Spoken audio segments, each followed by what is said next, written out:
You know, for many years, the existence of dinosaur fossils was thought to be a problem for creationists and for the biblical account of creation. Hi, my name is Eric, and what you're about to see is a powerful seminar that combines the last 30 years of research done by Dr. Hovind. It's in a field called cryptozoology, which is the study of hidden animals. The seminar is titled Dinosaurs and the Bible.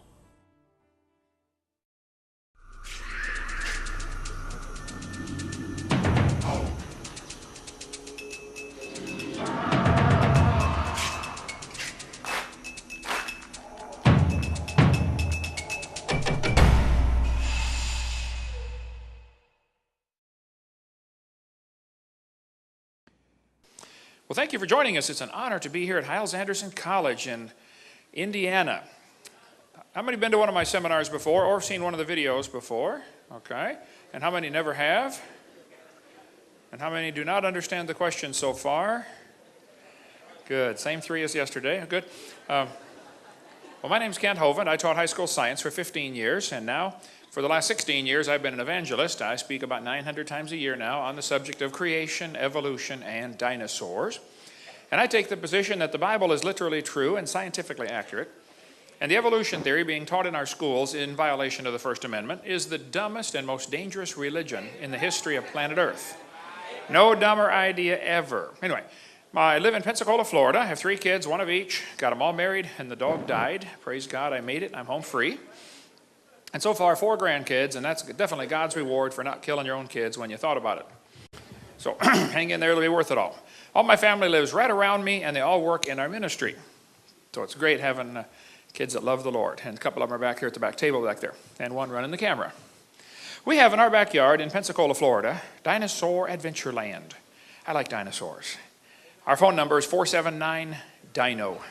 Our website is Dr. Dino. Dinosaur Adventureland's phone number is 478-DINO, 3466 for you alphabetically challenged folks. We like dinosaurs. We have thousands and thousands of visitors come. We've had probably close to 1,000 people get saved coming through our Dinosaur Adventureland. Everything we do there has a science lesson and a spiritual lesson. We have a blast using dinosaurs for the glory of God. But you know, for the last 200 years, Christians have been extremely confused about where dinosaurs fit into the Bible. I heard a lady last night, I was witnessing to a lady at the hotel. She said, well, I got a friend that told me dinosaurs never existed. One guy told me, he said, well, the devil put those bones in the ground to fool us. Well, you're going to look like a real idiot when talking to anybody with normal intelligence when you say something like that, okay? Yes, dinosaurs lived, but when did they live? Where do dinosaurs fit into the Bible? Here are 2 of my grandkids playing with one of the dinosaurs at Dinosaur Adventureland. We have a wonderful time. Christians, though, often are very confused of where they fit in. What's happened, Christians have compromised the clear teaching of the Bible in order to accommodate the dinosaurs. That's why they have the gap theory or the day-age theory or progressive creation or theistic evolution. There's no need to do that. I'm going to give you the biblical view of dinosaurs here this morning. Now this guy in National Geographic says, no human being has ever seen a live dinosaur. Now just hold on a minute. Does he know that or does he think that? He thinks that. There is no possible way he could know something like that unless he talked to everybody that ever lived. Do you think he talked to Adam and Eve before he wrote that? Did he talk to you before he wrote that? No, okay. That's just not something you can know. The Bible says, in the beginning, God created the heaven and the earth. It says, in 6 days, the Lord made heaven and earth, the sea, and all that in them is. Well, if he made everything in 6 days, then Adam must have seen dinosaurs. It's just no 2 ways about it. And yesterday, we talked about seminar part 2, what the Garden of Eden was like. It says, God said, let there be a firmament in the midst of the waters, and let it divide the waters from the waters. We talked about how God originally created the world with a canopy of water overhead, which all fell down at the time of the flood. It's gone now. And there was most of the water under the crust of the earth, which all came shooting to the surface when the fountains of the deep broke open. Psalm 24, the earth is the Lord's. He founded it upon the seas and established it upon the floods. Psalm 136, he stretched out the earth above the waters. I don't know why Christians can read that and read right over it and not see what it's saying. The water that's now in the ocean used to be in the crust of the earth, but it all came shooting out when the fountains of the deep broke open. We cover much more on that on video number 6. What caused the flood in the days of Noah? We call it the Hovind theory, so nobody else will get blamed for it. But from the creation 6,000 years ago up until the flood, 4,400 years ago, the world was very different. During that time frame, the Bible says the people lived over 900 years. They really, honestly did. Lived to be 900 plus. It's interesting, many ancient cultures have a legend about what they called the Golden Age. The Babylonians, the Sumerians, the Egyptians all talked about a time when man used to live to be nearly 1,000. Well, that's because it was really true. They really did live to be almost 1,000. And yesterday we covered how reptiles grow all their life. Reptiles never stop growing. So dinosaurs were big lizards that lived with Adam and Eve in the Garden of Eden. They did not live millions of years ago. So the obvious question would be, well, did Noah take dinosaurs on the ark? They asked Billy Graham, were there dinosaurs on Noah's ark? Billy Graham said, no, Noah's ark did not include dinosaurs because they were extinct by the time man got here. Oh, and I praise God for all the good Billy Graham has done, but he is dead wrong about that one. Okay? Dinosaurs on the ark? Well, I hope he kept the woodpeckers in a steel cage of some kind. That'll be important later. People say dinosaurs on the ark. Now, Hovind, they're kind of big, aren't they? Yeah? The big ones were big, but the little ones were little. See, Noah was 600 years old when he built that boat, okay? He's probably smart enough to figure out, you don't have to bring the biggest ones you can find, okay? You bring 2 babies. Just be sure to get a pink one and a blue one. That'll be important later, okay? There are all kinds of reasons for bringing babies on the ark, okay? You bring babies because they're smaller. Well, duh. You know, the biggest dinosaur egg is smaller than a football. You bring babies because they weigh less, they eat less, they sleep a lot more. They're tougher. You know, kids fall down and bounce and get up and keep running. Adults fall down and break or lay there for a while. Plus, you bring babies because after the flood, they're going to live longer to produce more offspring, and that's the reason you're bringing them. Why on earth would you bring big elephants on the ark? I mean, that would be stupid for multiple reasons, okay? Why would you bring big giraffes? Just bring babies of everything, young ones. God told him to bring 2 of every sort. Not 2 of every species. 2 of every sort. He said bring them after his kind, after their kind, after his kind, after his kind. I mean, the Bible's, real clear on the topic. You bring the kinds of animals, not the species. And you only have to bring those in whose nostrils was the breath of life, and only those on dry land. Noah did not have to bring any fish on the ark. They had plenty of water outside, okay? He also did not have to bring any bugs on the ark because bugs don't have nostrils. Bugs breathe through their skin, through spiracles. Insects were not required to be on the ark. Insects can survive a flood just fine. Go any place where there's been a flood, after the water goes down, walk out into the mud and tell me the first thing you notice. Bugs by the bazillions, right? Yeah, insects did not have to go on there. Some of them might have been on there, but they didn't have to be. Noah did not take 400 pairs of dogs on the ark. Noah probably never saw a chihuahua in his life. Why did somebody do that to the dog? All that special breeding to create a dog that's 100% useless.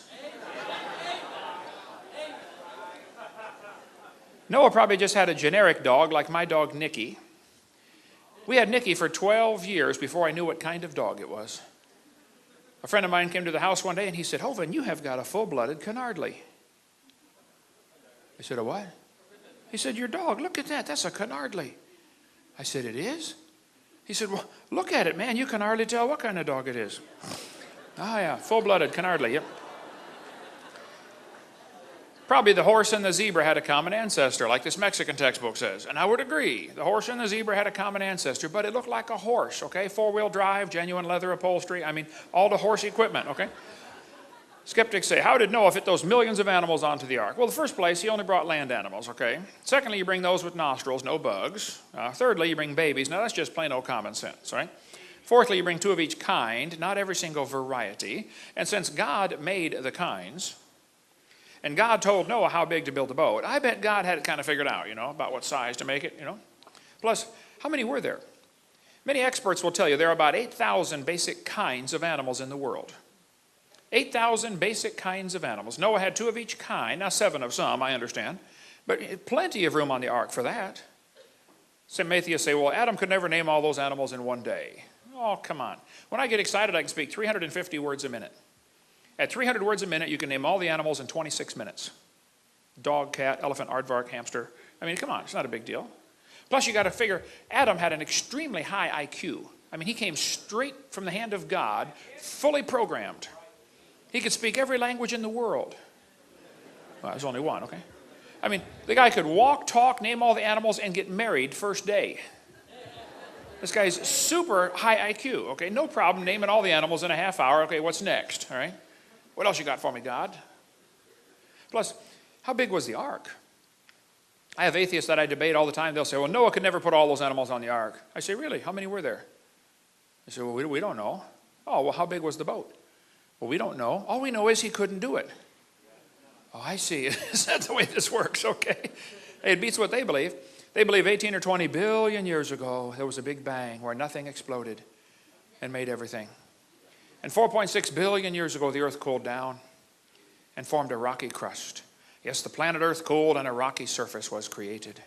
And then as the earth formed, the surface was hot and there were large pools of bubbling lava. This textbook says there was no oxygen on the earth, 0% oxygen, but the rocks absorbed it. So what? I've been trying to figure that one out for 4 years. But anyway, then oceans formed as it rained on the rocks for millions of years. Millions of years of torrential rains created the oceans. And swirling in the waters of the oceans is a bubbling broth of complex chemicals. Progress from a complex chemical soup to a living organism is very slow. Boy, it sure is. It don't even happen. That's how slow it is. Life on Earth may have begun in rocks on the ocean floor. Wow, all came from a rock. The first self-replicating systems must have emerged in this organic soup. So according to their theory, 20 billion years ago there was a big bang. 4.6 billion years ago the earth formed. It was a hot ball of rock. And then it began to rain and rain and rain and rain and rain and rain. And finally the oceans filled in. And in the oceans the first living organisms appeared. So great-great-great-great-great-great-great-great-great-great-grandpa was soup.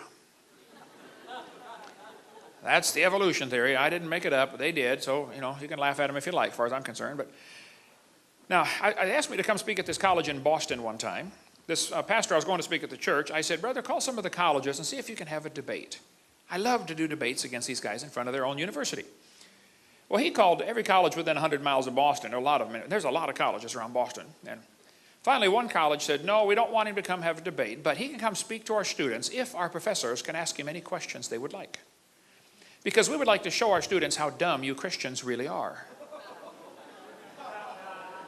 I said, I would be honored to come for that. And so I showed up. There were 6 professors, all their students. I felt like Daniel in the lion's den, I got my 2 timelines out over there, and I said, now, folks, I believe the Bible. Nobody cheered. I said, I believe 6,000 years ago God made everything, and 4,400 years ago there was a flood when, everything got destroyed in the flood.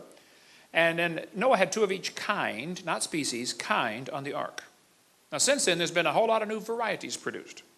And then I told them what they believe, because most of them don't know what they believe. You got to tell them, I said, you guys believe 20 billion years ago, Big Bang, 4.6 billion years ago, the earth cooled down, it rained on the rocks for millions of years, turned them into soup, and the soup came alive 3 billion years ago. This one professor was getting very angry. I seem to do that to them. He said, Mr. Hovind, do you realize there are nearly 400 varieties of dogs in the world today? I said, sir, I have no idea how many, but 400 sounds good.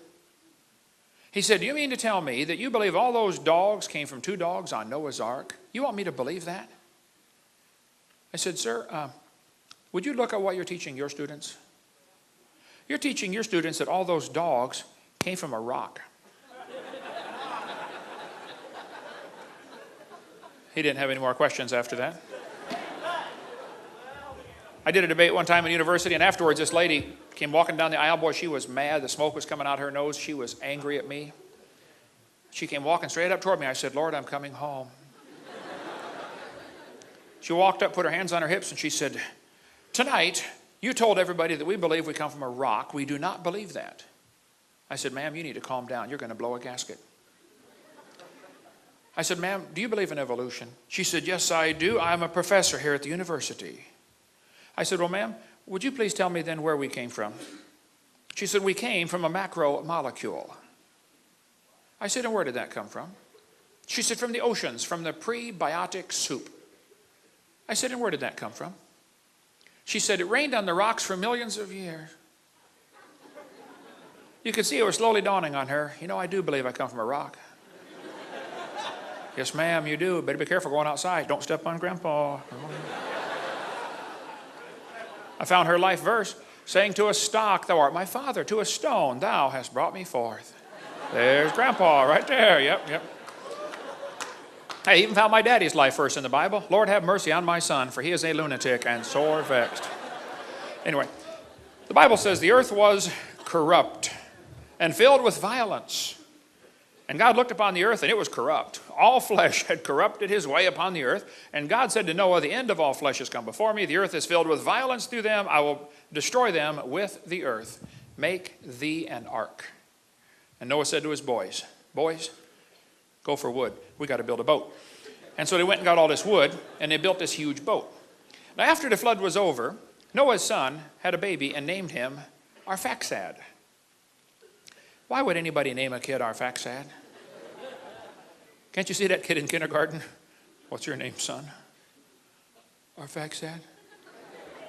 Do you know how to spell it? No. Nobody does. But don't you think one day little Arphaxad's getting big enough, he's sitting on Grandpa's lap and he's looking around like kids do, and he says, hey, Grandpa, I have a question. How come we're the only people in the whole world? You mean we got this whole planet to ourselves? What happened? And Grandpa's going to tell him the story about the flood. Actually, they're going to talk about that flood for a long time. We're down in Pensacola. We're going to be talking about Hurricane Ivan for a long time. Okay? And that's just one little storm. Can you imagine a worldwide flood? Man, they talk about that for centuries. Actually, Arphaxad's daddy, Shem, Noah's son, lived long enough to tell that story directly to Abraham, Isaac, and Jacob. You'll never catch that reading your Bible, but when you graph it out, it's like, wow, that's unbelievable. Do you know they're still talking about that flood in many cultures around the world? So far, 270 flood legends have been identified in different countries and cultures around the world. The Hawaiians have a legend that says, long after the death of Kunihana, the first man, the world became a wicked, terrible place to live. There was one good man left. His name was Nu'u. He made a great canoe with a house on it and filled it with animals. The waters came up over all the earth and killed all the people. Only Nu'u and his family were saved. One family saved in a boat full of animals. Sounds kind of like the Bible story, doesn't it? The Chinese have a legend called the Hiking Classic. They say that Fuhai is the father of their civilization. Fuhai is probably Noah, okay? The story says, Fuhai, his wife, 3 sons, and 3 daughters escaped a great flood. He and his family were the only people alive on earth. After the great flood, they repopulated the world. Interesting. Now, the Toltec Indians in Mexico have a very interesting story. They said the first world lasted 1,716 years and was destroyed by a flood that covered the highest mountains. One family named Coxcox survived. 1,716 years. Well, the Bible dates add up to 1656 from the creation to the flood. But that's not bad for a legend 4,000 years old. Question, why would there be nearly 300 flood legends? I think it's because there was a flood. That's my theory. Okay. Probably the Atlantis legend, everybody's searching for the lost continent of Atlantis. Probably it's another flood legend. As far as the folks on the boat were concerned, the whole world sank beneath the waves. Actually, they were going up. The world wasn't going down. I think Atlantis is another flood story. Anyway, if you look at the country of Turkey, at the far right-hand side, you will see a mountain called Mount Ararat. It is 12 miles from the Russian border. Very politically unstable region. On a Turkish map, it's called Noah Ungamshi, which means Noah's big boat. That's the name of the region. They've got signs, you drive right up to it. Noah's big boat, this way, 5 kilometers. The Bible says the ark rested in the 7th month. Now that's interesting. Noah did not get out till the 13th month. Why would he stay in there for 5.5 extra months after the ark rested? Well, we cover all the reasons why on video number 6, the Hovind theory, but the Bible says it rested in the 7th month upon the mountains of Ararat. Mountains, plural. The Bible does not say the ark landed on Mount Ararat. Read it carefully. It does not say that. It says it landed in the mountains of Ararat. Actually, there are 4 theories about what happened to Noah's ark. Okay? One theory says they took it apart and used the lumber for buildings. Second theory says it rotted. The third theory says it's still on the mountain. And the fourth theory says it's in the valley. And the guys who think it's on the mountain go over there every couple of years on a big expedition. They climb the mountain. They all come back and say, you know, we almost found it. I'm not sure how you can know you almost found something, but anyway, that's what they say. And maybe it's there. I don't know. It doesn't matter to me at all, okay? But other folks think, hey guys, it's not even on that mountain. It's down in the valley 17 miles away. And they think that is Noah's Ark right there, that boat-shaped object. Kind of a teardrop shape. In 1960, this was discovered by a high-altitude surveillance plane. In 1978, there was an earthquake, and either it lifted up or the ground dropped down. I don't know. The result's the same. It is now sticking up out of the ground about 18, 20 feet. Ron Wyatt died in 99. He was a good friend of mine. He and many others have spent years studying this thing, but they think it's Noah's Ark. And like I said, honestly, I don't know and I don't care. It doesn't matter to me where it is. And some Christians and creationists get all upset with anybody that mentions there might be another theory besides theirs. Look, my approach to any subject is if there's more than one option, tell everybody all the options and say, here's the various theories on this. Here's why I believe this one, but hey, go ahead and research yourself. I think you ought to look at all the options. Richard Reeves took over for Ron. There he is in front of his model of Noah's Ark that he built. But according to them, the ark has collapsed. Obviously, a boat that old would, cave in and fold out to the side. It's splayed. And so one of the arguments the skeptics use is, well, it's too wide to be Noah's Ark. Well, of course it's too wide. Boats all do that. They fall outwards. You can go to any old rotten boat someplace, you'll see the same effect. But radar scans show that there are deck timbers, some kind of huge timbers in there. Apparently, some kind of big structure. They find iron rivets in there. The ark was bolted together. They knew about iron back then, not a problem. You can see some of the rivets at the Wyatt Museum south of Nashville, Tennessee. It used laminated wood, 3 layers of wood glued together with a tar-like substance, pitch, made from tree sap. And apparently it's like basic plywood, okay? Huge, thick layers of wood. And there's no grain in the wood. Interesting. It's almost like the trees didn't have growing seasons, the wood they were using. Anyway, the Wyatt Museum is a converted gas station just south of Nashville at exit 27 on the northwest corner. You can stop down there and see them. Mrs. Wyatt wrote a book called The Boat-Shaped Object on Doomsday Mountain, with all the research she and her husband had done on that. Apparently, the ark landed close to Mount Ararat, got stuck in the mud. Everybody got off and left, and at some time later, there was a mud flow or a lava flow that pushed the ark down and broke the bottom off. What used to be the keel full of ballast for weight to keep it upright was broken off, and it's way up near the mountain, and the ark has apparently moved down several miles from where it used to be. It used to be way over here at the left at a little village called Kazan, which in Turkish means village of 8. Village of 8. Now, wait a minute. There was 8 people on that boat. But apparently the ark has drifted down from where it used to be, and that's another long story. But the government of Turkey has studied all this, and they say, yep, that's Noah's Ark. They even built a visitor center. Now, some folks have said, oh, it's not Noah's Ark, it's a boat-shaped object, it's just a flow stone. It's flow formation around a stationary object. When mud flows around something, it makes that teardrop shape, like an airplane wing. Yes, I understand, it does, you're right. But the pointed end of the teardrop is always downstream. The rounded end is upstream, like an airplane wing. This one's backwards. There are flow formations in that area, no question. But this is not one of them. One guy argued, it's just a fort. Who would build a fort under a hill? Duh. The guys throw rocks down inside, Anyway, some creationists say it's not Noah's Ark, and they get mad at me for even mentioning. Well, I'm sorry, I'm going to mention it until I start working for you, and then I'll quit, okay? But the Bible says the ark will be 300 cubits long. Now, a cubit is elbow to fingertip. I'm 6'1". My cubit is 21 inches. The average standard Egyptian cubit was 20.65, just a hair shorter than mine. That boat-shaped object is 515 feet long, which is 300 Egyptian cubits. So that doesn't prove it's the ark, but it is interesting. It is the right size, okay? It's about 2/3 the size of the Titanic, about 2 football fields long. Pretty good-sized boat. In that region, near the village of Kazan, they found 12 giant rocks that weigh 9,000 pounds. These rocks appear at Kazan, 9,000-pound rock, and they have holes in the top. Apparently, this rock was to be held over the side of the boat to be what's called an anchor stone or a drogue stone. And the hole in the top of the rock is curved. I have drilled a lot of holes in my life. I've done a lot of building construction. I don't know how you would drill a curved hole through a rock. But there they are. When the Sea of Galilee dried up quite a bit here 10 years ago, it exposed all kinds of beach that had never been exposed in centuries. And all around there, they found hundreds of small rocks with holes in them.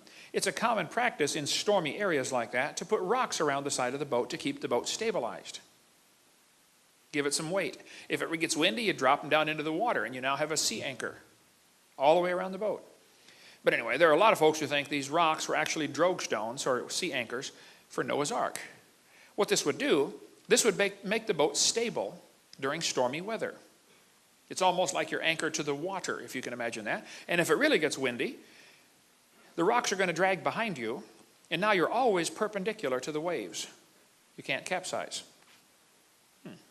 One atheist wrote me a letter, and he said, Hovind, I heard your seminar about Noah's Ark having big rocks hanging over the side. You are so stupid. Don't you know if he had rocks hanging all over the boat, it would slow him down?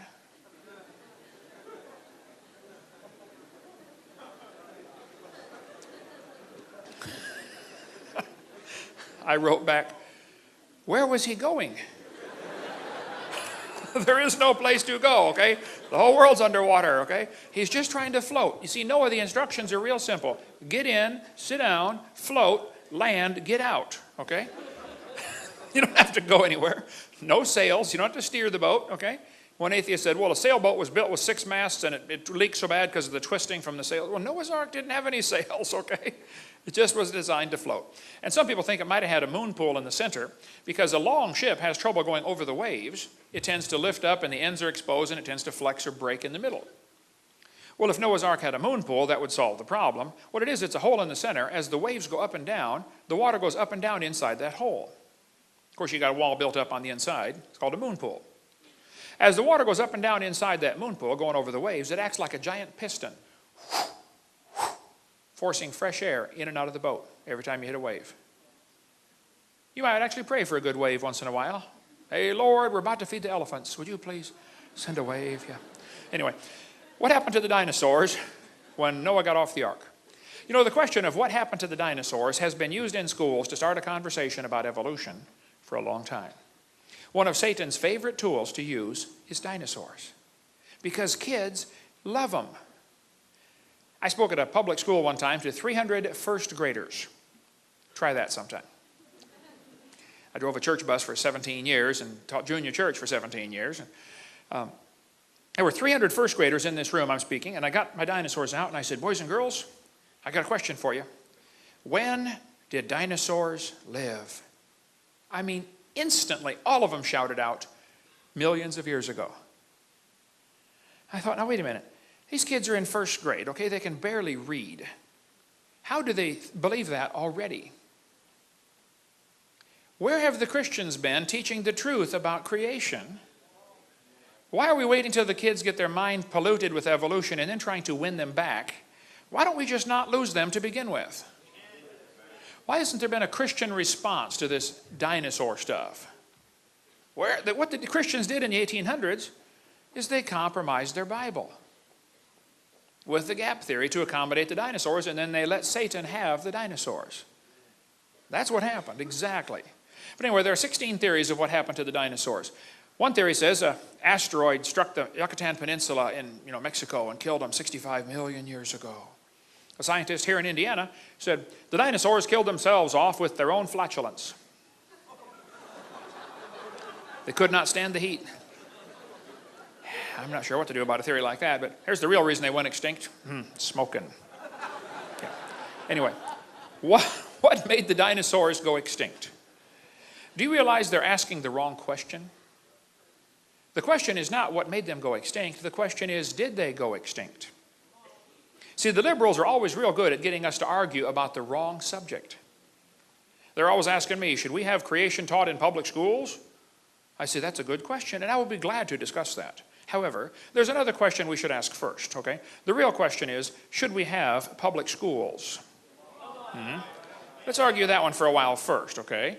And if we're going to have them, then we'll discuss what should be taught in them and who decides what is taught in them. I mean, does Bill Clinton decide what's taught, or does Osama bin Laden decide what's taught, or maybe you should decide, maybe I should decide? See, the whole problem is, some people have this idiot idea that children belong to the state. No, no, no. You see, children belong to God, and they are entrusted to parents. And the parents should decide what God wants them to be taught. The state does not ever have any children. It is sterile, okay? It can't have children. Okay, so they want to steal yours. That's another long, interesting story. But anyway, the 10th Amendment to the Constitution says the federal government only has certain very limited powers, and anything else is left to the states. The federal government has no business being involved in education or welfare or hurricane relief or anything else. No business at all. If you want to see why the schools went public, get many good articles, one by Samuel Blumenfeld that's incredible about why we have a public school system. It's all part of the plan for a new world order. Big part of the plan. Get our college class, CSE 102. I teach college classes on creation where we go into much more detail, you know, chase every rabbit and kick every dog, and you can get that if you get time. But anyway, dinosaurs getting off the ark had a very difficult time. The climate had changed.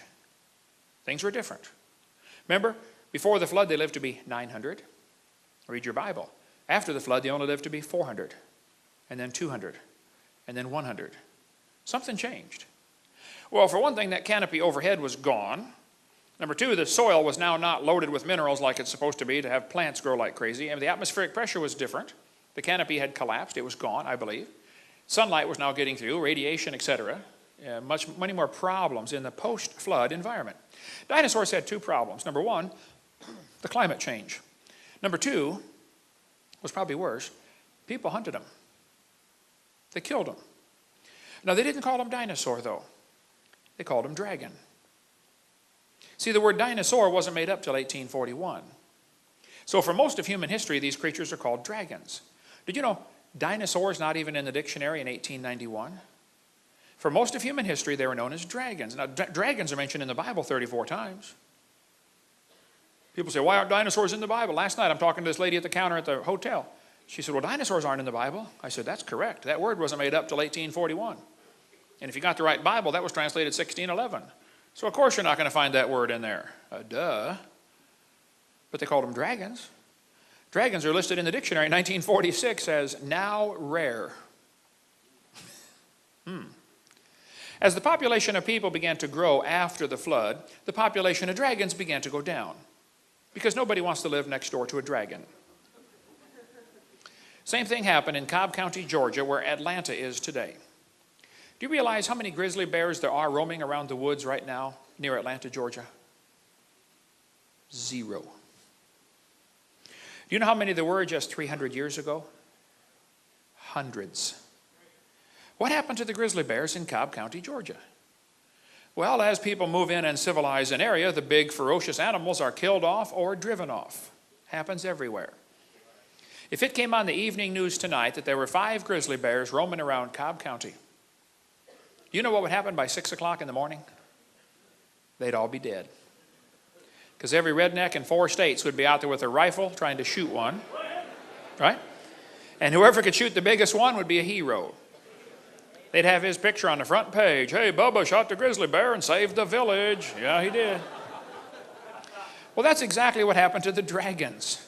Man, if you could figure out a way to kill a dragon, they'd be telling stories about you around the campfire from now on. People killed dragons for meat because they were a menace, to prove you're a hero, to prove you're superior, competition for land, or for medicinal purposes. Many ancient recipes call for dragon blood, dragon bones, dragon saliva. Why? Gilgamesh is famous for slaying a dragon. A Chinese legend tells about a guy named Yu that surveyed the land of China. It says, after the flood, he surveyed the land and divided it into sections. He built channels to drain the water off to the sea and make the land livable again. Many snakes and dragons were driven from the marshlands. Yeah, that's just normal. If you want to build a city, you got to, drive off the dragons and then build your city. I mean, it was expected. You got to drive the dragons off. Okay? Why would the Chinese calendar have 11 real animals, the pig, the duck, the dog, and a dragon? Why would they put a mythical animal in there? Could it be that at the time they came up with these 12 symbols, there were 12 real animals? Here's one of the oldest pieces of pottery on planet Earth. It's a piece of slate from Egypt, first dynasty of United Egypt. It shows long-necked dragons. We make replicas of it if you want to get one for a prize for your bus route, for some give out to the kid who does whatever, you know. They'll go crazy over this thing. Half-size replicas of the oldest piece of pottery on earth. Why would they put long-necked dinosaurs on pottery 3,800 years ago? Here's two long-necked dinosaurs with a sheep in between their mouths. Here's a hippo tusk from the 12th century BC showing an animal with a long neck and a long tail. Here's a cylinder seal showing what appears to quite obviously be long-necked dinosaurs. The Bible talks about a fiery flying serpent in Isaiah 14. Wait a minute, a fiery flying serpent? Well, if you read the story of Herodotus, Herodotus says he went to a certain place in Arabia, almost exactly opposite Buto, to make inquiries concerning the winged serpents. On my arrival, I saw the backbones and ribs of serpents in such numbers as it's impossible to describe. The winged serpent is shaped like the water snake. Its wings are not feathered, but resemble very closely those of the bat. The people where the bones lie at the entrance of a narrow gorge between steep mountains. The story goes that with the spring, the winged snakes come flying from Arabia towards Egypt, but are met in this gorge by the bird called ibises, who forbid their entrance and destroy them all. The book of Josephus talks about the fiery flying serpent that Moses had to kill when he came to the land of Ethiopia. And he ended up marrying the princess of the Ethiopians, and which is why his sister got mad at him later for marrying an Ethiopian. Not because she was black necessarily, but because of how this all happened. You read the story in Josephus' book. Anyway, in the Anglo-Saxon Chronicle, it talks about in 793 AD, about the fiery dragons flying across the firmament. The Babylonian god Marduk is shown pictured on a fire-breathing dragon. You say, Brother Hovind, now you don't believe in fire-breathing dragons, do you? Yeah, I believe there were some. We cover all that in our videotape about Leviathan, but Job chapter 41 talks about Leviathan. It says, out of his mouth go burning lamps and sparks of fire leap out. Out of his nostrils go a smoke. You know, I've seen deacons do that at Southern Baptist churches. Okay, so that's no big deal. But his breath kindleth coals, and a flame goeth out of his mouth. Now, wait. Was there really a fire-breathing dragon? Well, you better watch the Leviathan video about the fire-breathing dragon. But if you get a Catholic Bible, you find the book of Daniel has 2 extra chapters in it. It's part of the Apocrypha books, okay? Daniel 13 and 14. Very interesting reading, definitely not Scripture, okay? But in Daniel 14, it says, there was a great dragon in the place, and the Babylonians worshipped him. And the king said to Daniel, behold, thou canst not say now that this is not a living God. Adore him, therefore. And Daniel said, I adore the Lord my God, for he is the living God, but that is no living God. But give me leave, that's permission, you military guys know about leave, okay? And I will kill this dragon without sword or club. And the king said, I give thee leave. Then Daniel took pitch and fat and hair, and boiled them together and made lumps, and put them into the dragon's mouth, and the dragon burst asunder. What a strange story. Let me give you the Hovind translation, okay? The Bible tells us that Daniel was a man who understood science. Those are the kind that Nebuchadnezzar took away at that time, okay? And Daniel would have known full well that pitch is made from tree sap, and it's very sticky. Fat is salty tasting, and almost all animals like things that are salty tasting, and hair won't digest. So he made little lumps of pitch, fat, and hair, tossed them in. The dragon loved them, swallowed them, couldn't digest them. And they plugged up his intestinal tract. And these were the days before Roto-Rooter, and so he burst asunder. You figure it out, okay? Anyway, Saddam Hussein has quite an ego problem. He thinks he is Nebuchadnezzar reincarnated. George Bush always called him Saddam Hussein. I wondered, why does he call him Saddam? His name is Saddam. Well, Saddam means prince. Saddam means horse's rear end. So he called him Saddam Hussein. Anyway, Saddam issued currency with his picture in front of Nebuchadnezzar. Saddam spent a fortune rebuilding the ancient city of Babylon. But you know, ancient Babylon was discovered, buried in the dry sand over there. The bricks were just nearly perfectly preserved by the dry sand. So they excavated ancient Babylon and rebuilt it. Babylon was totally rebuilt in the last 20 or 30 years, I believe. Saddam put a brick about every 10 feet around the wall that says, I am Saddam Hussein. I have rebuilt Babylon the Great. I am the grandson of Nebuchadnezzar. But on that wall, they found carvings of lions and carvings of dragons. Now, I can understand why they'd put a lion on there. I mean, we know about lions, but why would they put carvings of dragons on a brick wall 2,600 years ago? Maybe because they knew about dragons. They're still there. You can go see them. A friend of mine was there as a soldier. He said, yep, they're still here. Dragons still on the wall from 2,600 years ago. Ishtar Gate is covered in them. Lions and dragons. Now, we made a model of it for Dinosaur Adventureland. If you want to come to Pensacola, that's a little closer than Iraq for most of you. But Alexander the Great said his soldiers were scared by dragons when they conquered part of India in 300 BC. This Roman mosaic shows two long-necked dragons fighting or kissing. Now, that would be necking. Wow. Anyway, how did the Romans know about dragons in 200 AD? St. George is famous for slaying a dragon in 275 AD. Beowulf slew 2 dragons, and the third one killed him. You should try to read the Beowulf story in Old English. Good luck. That's English. 1,500 years ago, that was English. I can only read one word on the page. It says, duh. But anyway, when they translate the story to modern English, the story tells us Beowulf killed Grendel the dragon by pulling off one of its arms, and the creature bled to death. Pulled off his arm. Well, they found a Babylonian cylinder seal showing a guy pulling the arm off a dragon. Interesting. Get the book After the Flood if you want a whole lot more on dragons living with man. But there's a city in France that's famous because a dragon came up out of the water, and a guy killed it and cut the head off and stuck it over the corner of the building. The head of the dragon was mounted on his building. They called it the gargoyle. How many of you have ever heard of the gargoyle? They still do that today. You can buy these ugly little critters, you put them on your building or whatever over your door. Well, the word gargoyle means throat. We get our word gargle, gurgle, regurgitate, gorge, and glutton from that word. It has to do with the throat. So next time you gargle, you can think about slaying a dragon. You say, Brother Hovind, I am slaying a dragon when I gargle. Okay, anyway. An Irish writer said they killed a dragon with iron nails on its tail. Well, Stegosaurus certainly had big spikes on his tail, that's for sure. So did several other animals, but here's a Viking woodcut showing a dragon swallowing a guy. This is from the 11th century, 1,000 years ago, okay? The Vikings put dragon heads on their ships 1,000 years ago. Why would they do that? Well, they knew about the great dragon of the sea. They called it the Kraken. Again, Bill Cooper's got a lot on that in his book, but the famous Icelandic hero Siegfried slew the dragon Fafnir. As a castle, bricks were found in a castle from the 12th century showing dragons. There's a 12th century castle in Germany with dragons on it. Why would they put dragons on their castles? Marco Polo lived in China for 17 years. When he came back, he said the emperor is raising dragons to pull chariots in his parades. Why would he say that? Oh, probably because the emperor was raising dragons to pull chariots in his parades. That's my theory. Yeah, okay. In 1611, they appointed the post of royal dragon feeder. Why do you need a royal dragon feeder?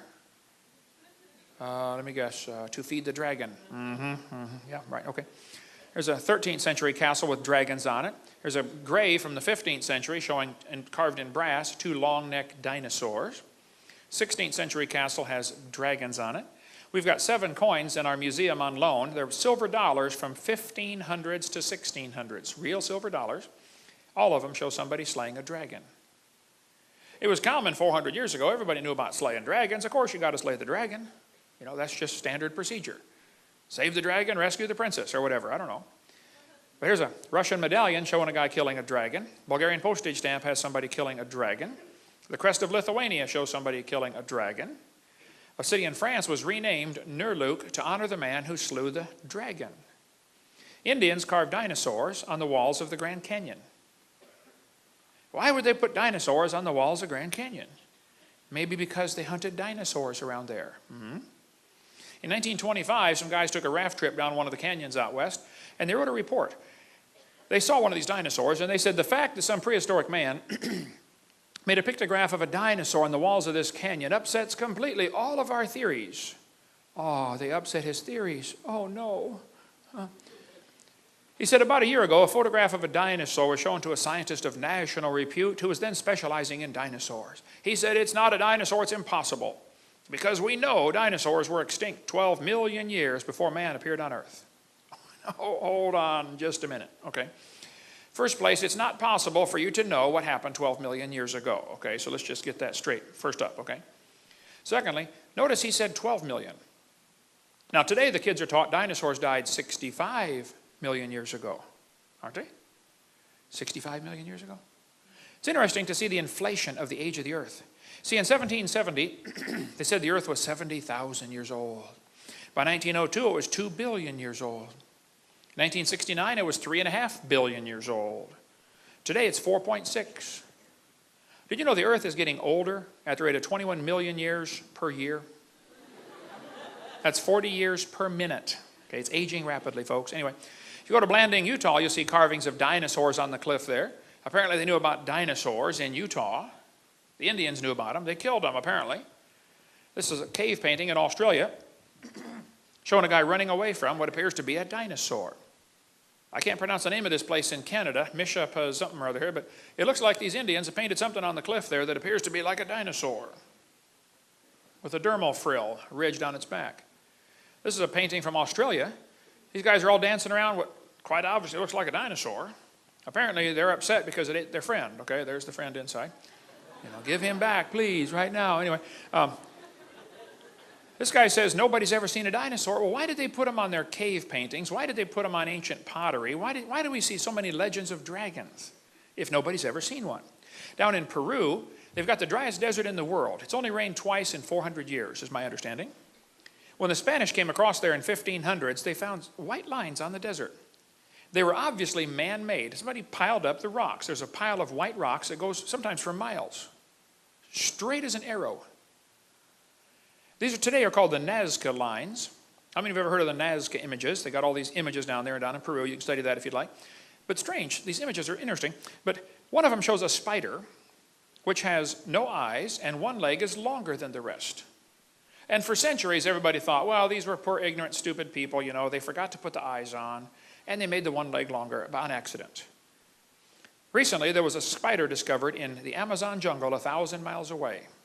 It only lives in caves. It is extremely rare. It's supposed to be one of the rarest spiders on earth. It's an 1/8 of an inch long, little tiny spider, lives 1,000 miles away in the dark, in the caves. The spider has no eyes, and during mating season, that one particular leg grows longer, and it exchanges DNA off the tip of that leg for 15 seconds. How did they know that in Peru, 1,000 miles away? Maybe they weren't so stupid after all. Anyway, in 1535, the Spanish conquistadors came through that area and they found stones with strange animals on them. They sent some back to the King of Spain and said, what on earth are these animals carved on these rocks? The king said, I have no clue. Today they're called the Ica burial stones from Ica, Peru. Dennis Swift is probably the world's expert on those. He's one of my good friends from Portland, Oregon. He did a great session at our boot camp in 2005, our creation boot camp we have in Pensacola, Florida. And we've got his DVDs about him speaking on the Ica stones. Oh, it's incredible. You can still get those on our website. But these stones show dinosaurs on them. The Nazca burial stones from about the time of Christ, plus or minus a few hundred years. Some of them show brain surgery.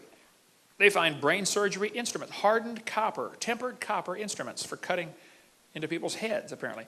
Some of them show heart surgery, limb reattachment, steam engine. One of them showed what looks like a steam engine. Strange things are found on these Ica stones in Peru, but quite a few of them, over 500 I believe, show dinosaurs. Why would they have dinosaurs and humans on the same stones? Well, because people lived with dinosaurs. Anyway, there's plenty on that. Here's one from our museum. Shows a dinosaur holding a guy by the head. This one we've got shows what appears to be a guy cutting the head off the dragon because the dragon killed his friend. You can see the friend's body is inside, but his head's missing. So his buddy's just doing what the Bible says, you know, vengeance is fine, saith the Lord. Or something like that. But this guy's jabbing one through the throat with a spear. This one's hard to see, but he's shoving the spear down the dragon's throat. This one, the dragon's got the guy by the arm, and apparently his spirit is leaving. He's flying off into heaven, or wherever they go when they die in their culture, you know. This guy's got the knife stuck in the dragon's head, and the dragon's biting the guy. We've got 8 of these stones in Pensacola, Florida. It's the largest collection in America, I believe. At $1,500 each, you know, not too many people have these things, but Some of them show circles on the side. Now that's kind of interesting. Why would they put circles on the side of the dinosaurs? Well, nobody ever found dinosaur skin until about 20 years ago, when fossilized dinosaur skin was found. It's very interesting. The dinosaur skin has circle patterns on it. They had to see a live one to know to put that on the stones, because you couldn't tell that from the bones. We got some dinosaur skin in our museum in Pensacola. Recently, they just found unfossilized soft dinosaur tissue. Soft dinosaur tissue? So now the brilliant scientists are trying to figure out, how could tissue stay soft for 70 million years? The thought will never cross their brain to question that maybe it's not 70 million years old. I mean, that thought will never enter their head, okay? This guy's cutting the head off a dragon. There's a guy riding one. We got a ton of information on dinosaurs living with man. Sometimes they're in friendly gestures, like this one's petting him. He's got his head laying on his shoulder, okay? Pottery was found with dinosaurs on it. A mummy was found in a tomb wrapped in a blanket, and all around the blanket were dinosaurs. Why would they put dinosaurs on their blankets? Why would they put them on their pottery? Why would they carve them on cliff walls? Why would they put them on their waistbands? In Acámbaro, Mexico, 56,000 ceramic figurines of dinosaurs were found. They knew about them in central Mexico. They have always lived with man. They did not live millions of years ago. But everybody today is saying dinosaurs lived millions of years ago. Nobody's ever seen one. Yeah, I think they have, okay. An Italian peasant killed a dragon that was bothering his cows. They had it stuffed and mounted for a museum display in 1572. By the way, you know why so many Italians are named Tony? Years ago, they were shipping them to America, and they stamped on their forehead, "To New York." Just a little bit of trivia there. But the Sutton artifact appears to show what it looks like a pterodactyl with its wings folded up. This lady sent me this picture of the dragon found in Utah. Said, "Brother Hovind, looks like a dinosaur to me, carved on the cliff up here." Roman artifacts were found in Tucson, Arizona. By the way, the Romans came across the ocean way before Columbus did. Columbus was not the first white man across the ocean. There was trade back and forth for centuries until the Catholic Church kind of had the Dark Ages come in and shut down knowledge and information. But Brendan the Navigator came across in 500 AD. Roman coins, or Hebrew coins, were found in Ohio in a burial mound. There was trade back and forth at the time of Christ across the ocean. But in a Las Lunas Decalogue stone here found in New Mexico, there's an 80-ton stone showing the 10 Commandments in Byzantine, which was only used about 500 AD, is my understanding. Somebody came across, tried to evangelize America, made it as far as New Mexico, 1,500 years ago. But one of these Roman swords shows what quite obviously appears to be a dinosaur on it. How on earth could they get dinosaurs on their swords at the time of the Roman Empire? During the age of sailing ships, there are thousands of legends of people sighting sea monsters. Well, if you're in a sailboat, it's kind of quiet going through the water, okay? Today with a diesel engine, they can hear you coming 50 miles away underwater. Of course, you're not going to see one, all right? But there are legends all over of dragons living with man. I think we've really been lied to. We could spend a long time on dragon legends. I read prolifically on that topic about dragon sightings down through history. Just get our video number 3 if you want more on dragon legends. Did you know there are actually stories of giant octopus living in the ocean? I mean, like really, really, really big octopus. One octopus washed up on the beach in Florida. It was 200 feet across and weighed 5 tons. That's a big octopus. A whale was killed near Seattle. Inside the whale's stomach was one arm to an octopus that was 150 feet long. Whales love to eat octopus. And if a whale eats too much octopus, he'll get sick and puke it back up. And if you ever see a piece of puked up octopus floating around in the ocean, be sure to grab it. It's worth a fortune. Does anybody know what they make out of puked up octopus? Perfume. That is correct. That explains a few things, doesn't it, fellas? Hey, dear, you smell like a puked up octopus. Yeah, and you can sleep on the couch for a month, too. Yeah. There are giant squids found out there in the ocean. I mean, really big squids. We could spend a long time about that one. A giant squid washed up on the beach in New Zealand. They said it was a baby. Full grown, it would have been 150 feet long. People say, no, wait, Hovind, if there are dinosaurs mentioned all through history, are dinosaurs mentioned in the Bible? Oh, yeah. Dinosaurs in the Bible? Yeah, we're going to cover that in the next session. Dinosaurs not only mentioned in the Bible, some dinosaurs might still be alive. We'll cover that in a minute. Okay, let's take up where we left off about dinosaurs in the Bible. People say, come on now, dinosaurs aren't in the Bible. Well, of course the word's not in there. They didn't make up the word till 1841. The word computer's not in there either, but there really are computers, okay? But yes, dinosaurs are mentioned in the Bible. You say, I didn't see them in there. Well, you need to read carefully, okay? If you get the book of Job, the book of Job has 42 chapters.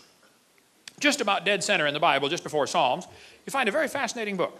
In Job chapter 1, it says, Job was a perfect man. He feared God and hated evil. By the way, that's good advice. Okay? And Job had 7 sons and 3 daughters. And Job had thousands of sheep and camels and oxen and asses. The guy was rich. Really rich.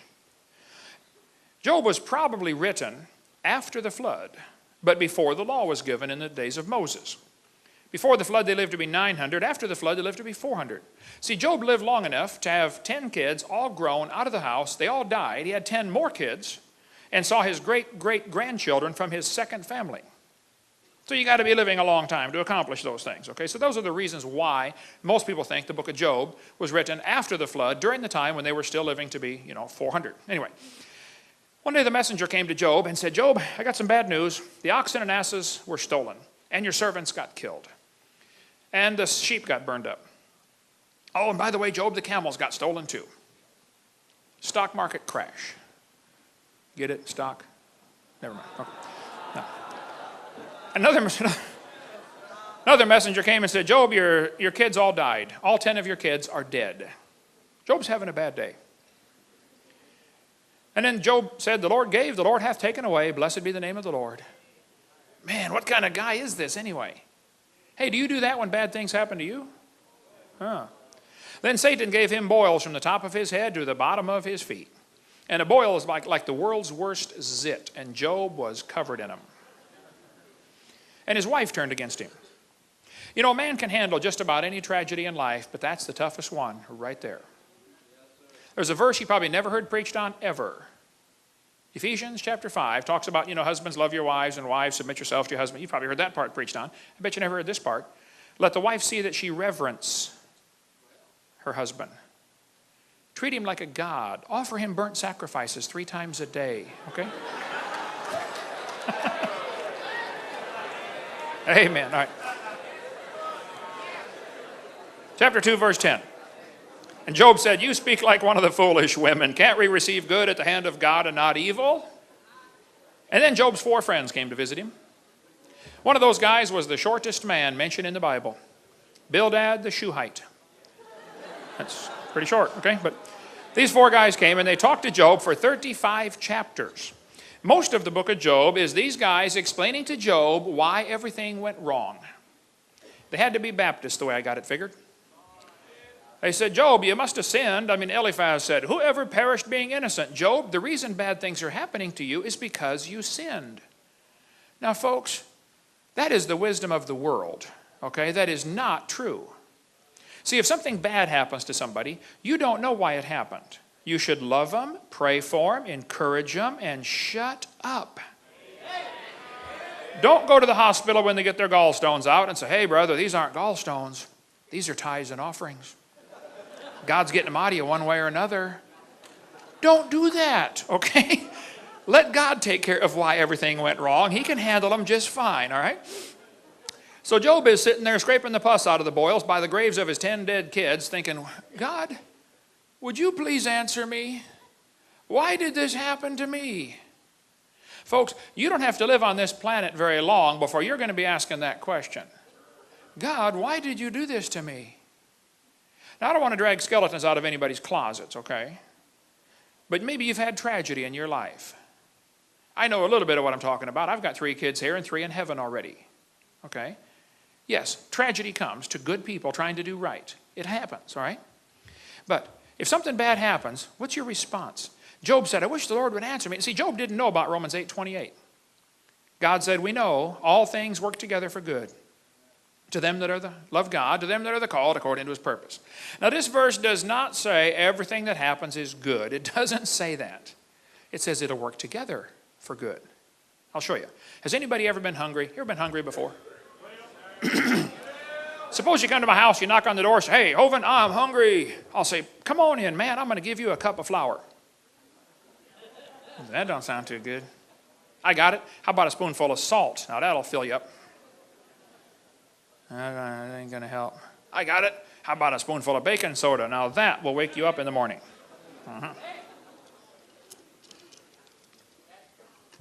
Now, you're probably getting kind of dry by now, so let's pour down a half a cup of Crisco. And chase it down with a cup of buttermilk. You say, Brother Hovind, that would taste terrible. How about if we mix them all together and make biscuits? Did you know the individual ingredients for biscuits taste lousy, but they work together for biscuits? And did you know everything that happens to you might not be good, but it'll work together for good if you love God and you're called according to His purpose? See, the Christian life is so simple. Keep your heart right with God. That's it. Now, that'll be tough to do because the heart is deceitful above all things and desperately wicked. But Job is sitting there scraping the pus out of the boil saying, God, would you please answer me? And in chapter 38, the Lord answered Job out of a whirlwind. You know, if a tornado starts talking to me, I'm going to pay attention. And the Lord said, who is this that darkeneth counsel by words without knowledge? Hey, Job, your 4 friends did not know what they were talking about. And by the way, be very careful about getting any Bible doctrine from the book of Job, okay? It's true that the guys said it, but what they said was not true. And cults are always good at picking a verse out here. You better read the whole chapter, okay? Now, I believe the Bible is the Word of God, but the Bible contains some lies. It accurately records the lies of men. It's true that they said it, but what they said was not true. Okay, that's the case of these 4 guys. Anyway, God said, gird up now thy loins like a man, for I will demand of thee, and answer thou me. Where wast thou when I laid the foundations of the earth? I read that 36 years ago as a brand new Christian. And I thought, what a dumb question. God, why would you ask Job where he was when you laid the foundations of the earth? I said, God, he wasn't there. You know that, and he knows that. So why are you asking such a question?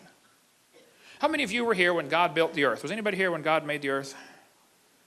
Only a couple of Mormons, okay. Yeah. You're in your second existence. I understand, okay. No, you were not here when God built the earth. So, kids, this is going to be complicated, so listen carefully, okay? Since you were not here when God made the earth, that means that God is older than you are. How many can figure this out with no help at all? Okay? Did it ever occur to you that God is also smarter than you are? Did it ever occur to you that God is stronger than you are? Did it ever occur to you that God is richer than you are? You say, Brother Hovind, everybody's richer than I are. Okay. Well, God certainly is. Hey, try this one. I've said this one 1,000 times and I've never understood it once. But I say it a lot and I think about it till my brain hurts. Did it ever occur to you that nothing ever occurred to God? He's already thought of everything. He even knows everything you've ever thought about. The Bible says he understands the imaginations of the thoughts. That's a fascinating verse. He not only knows your thoughts, he knows the imaginations of the thoughts. You see, you can not only think about things, you can actually think about what you are thinking about. Think about that. The brain is amazing. The Bible says God knows the thoughts of man. And by the way, it says in Luke, Jesus knowing their thoughts. That's one of many verses that proves Jesus is God Almighty in the flesh. God knows your thoughts and he loves you anyway. Wow, praise God for his mercy, right? Job 38:4. God said, declare if thou hast understanding. Who hath laid the measures thereof if thou knowest? Question mark. Job doesn't answer. Job's not answering any of God's questions. God said, hast thou entered into the springs of the sea? Did you know scientists didn't even know there were springs in the sea until 1977? Just discovered. Science is very slowly catching up with a few parts of the Bible. God said, where is the way where light dwelleth? Now that is fascinating. I taught physics. Did you know light doesn't stay in a place, it's in a way. It's always moving. But then it says, as for darkness, where is the place thereof? You know the speed of light, 186,282.4 miles per second. Do you know what the speed of dark is? 0. Darkness cannot move. Now think about it. We are the children of light. We are supposed to be on the move, you know, get something done for God, right? People say, well, it's getting dark, the world's so bad. Well, then turn on your light. Duh. The reason it's dark is because of you, right? You're the light to turn it on, right? The Bible says the gates of hell shall not prevail against it. Hey, gates don't attack you. You attack them. Yeah, let's go, man. Do something for God. Anyway, verse 24. By what way is the light parted which scattereth the east wind upon the earth?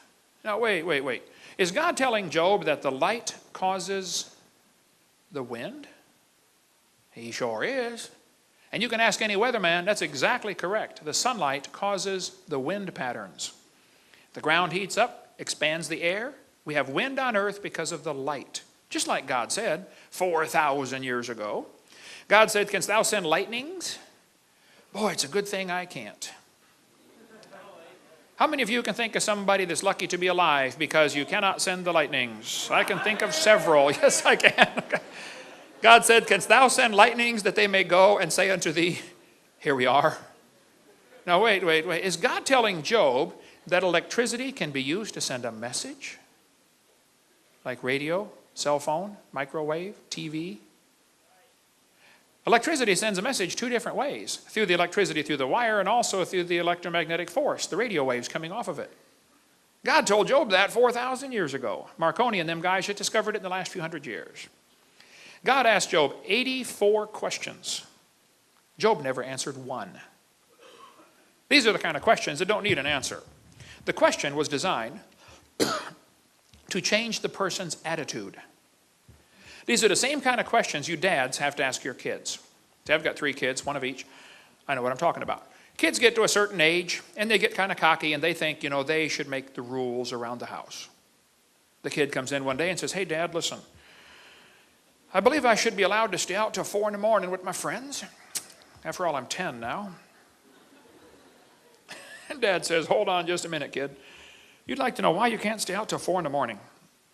Well, son, let me ask you a couple of questions. Who pays the electric bill around this house? Huh? Who's paying for the house? Who paid for them clothes you're wearing, son? Who paid for that bed you slept on last night? Who pays for the food you eat and eat and eat and eat and eat and eat? Who paid for that hot water and soap you took a shower with about a month ago?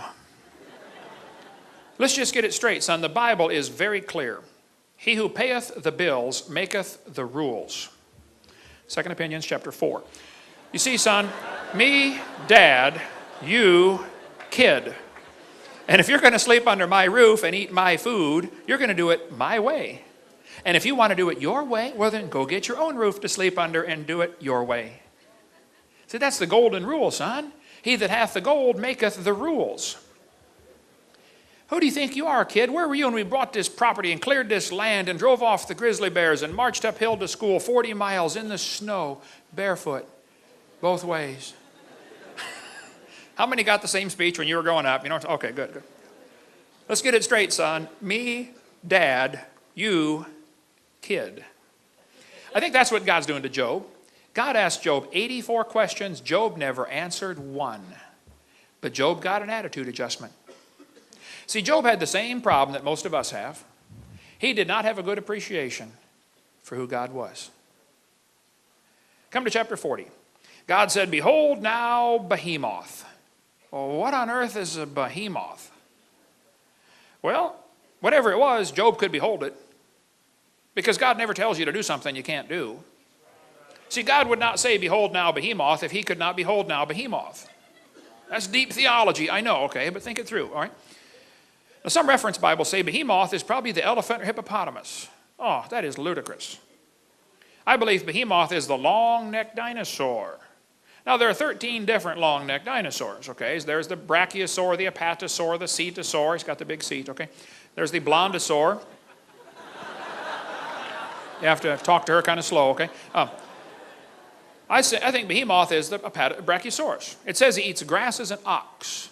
Some people say, hey, my Bible says elephant and elephants eat grass. Well, duh, bunny rabbits eat grass too, okay? A lot of animals eat grass, right?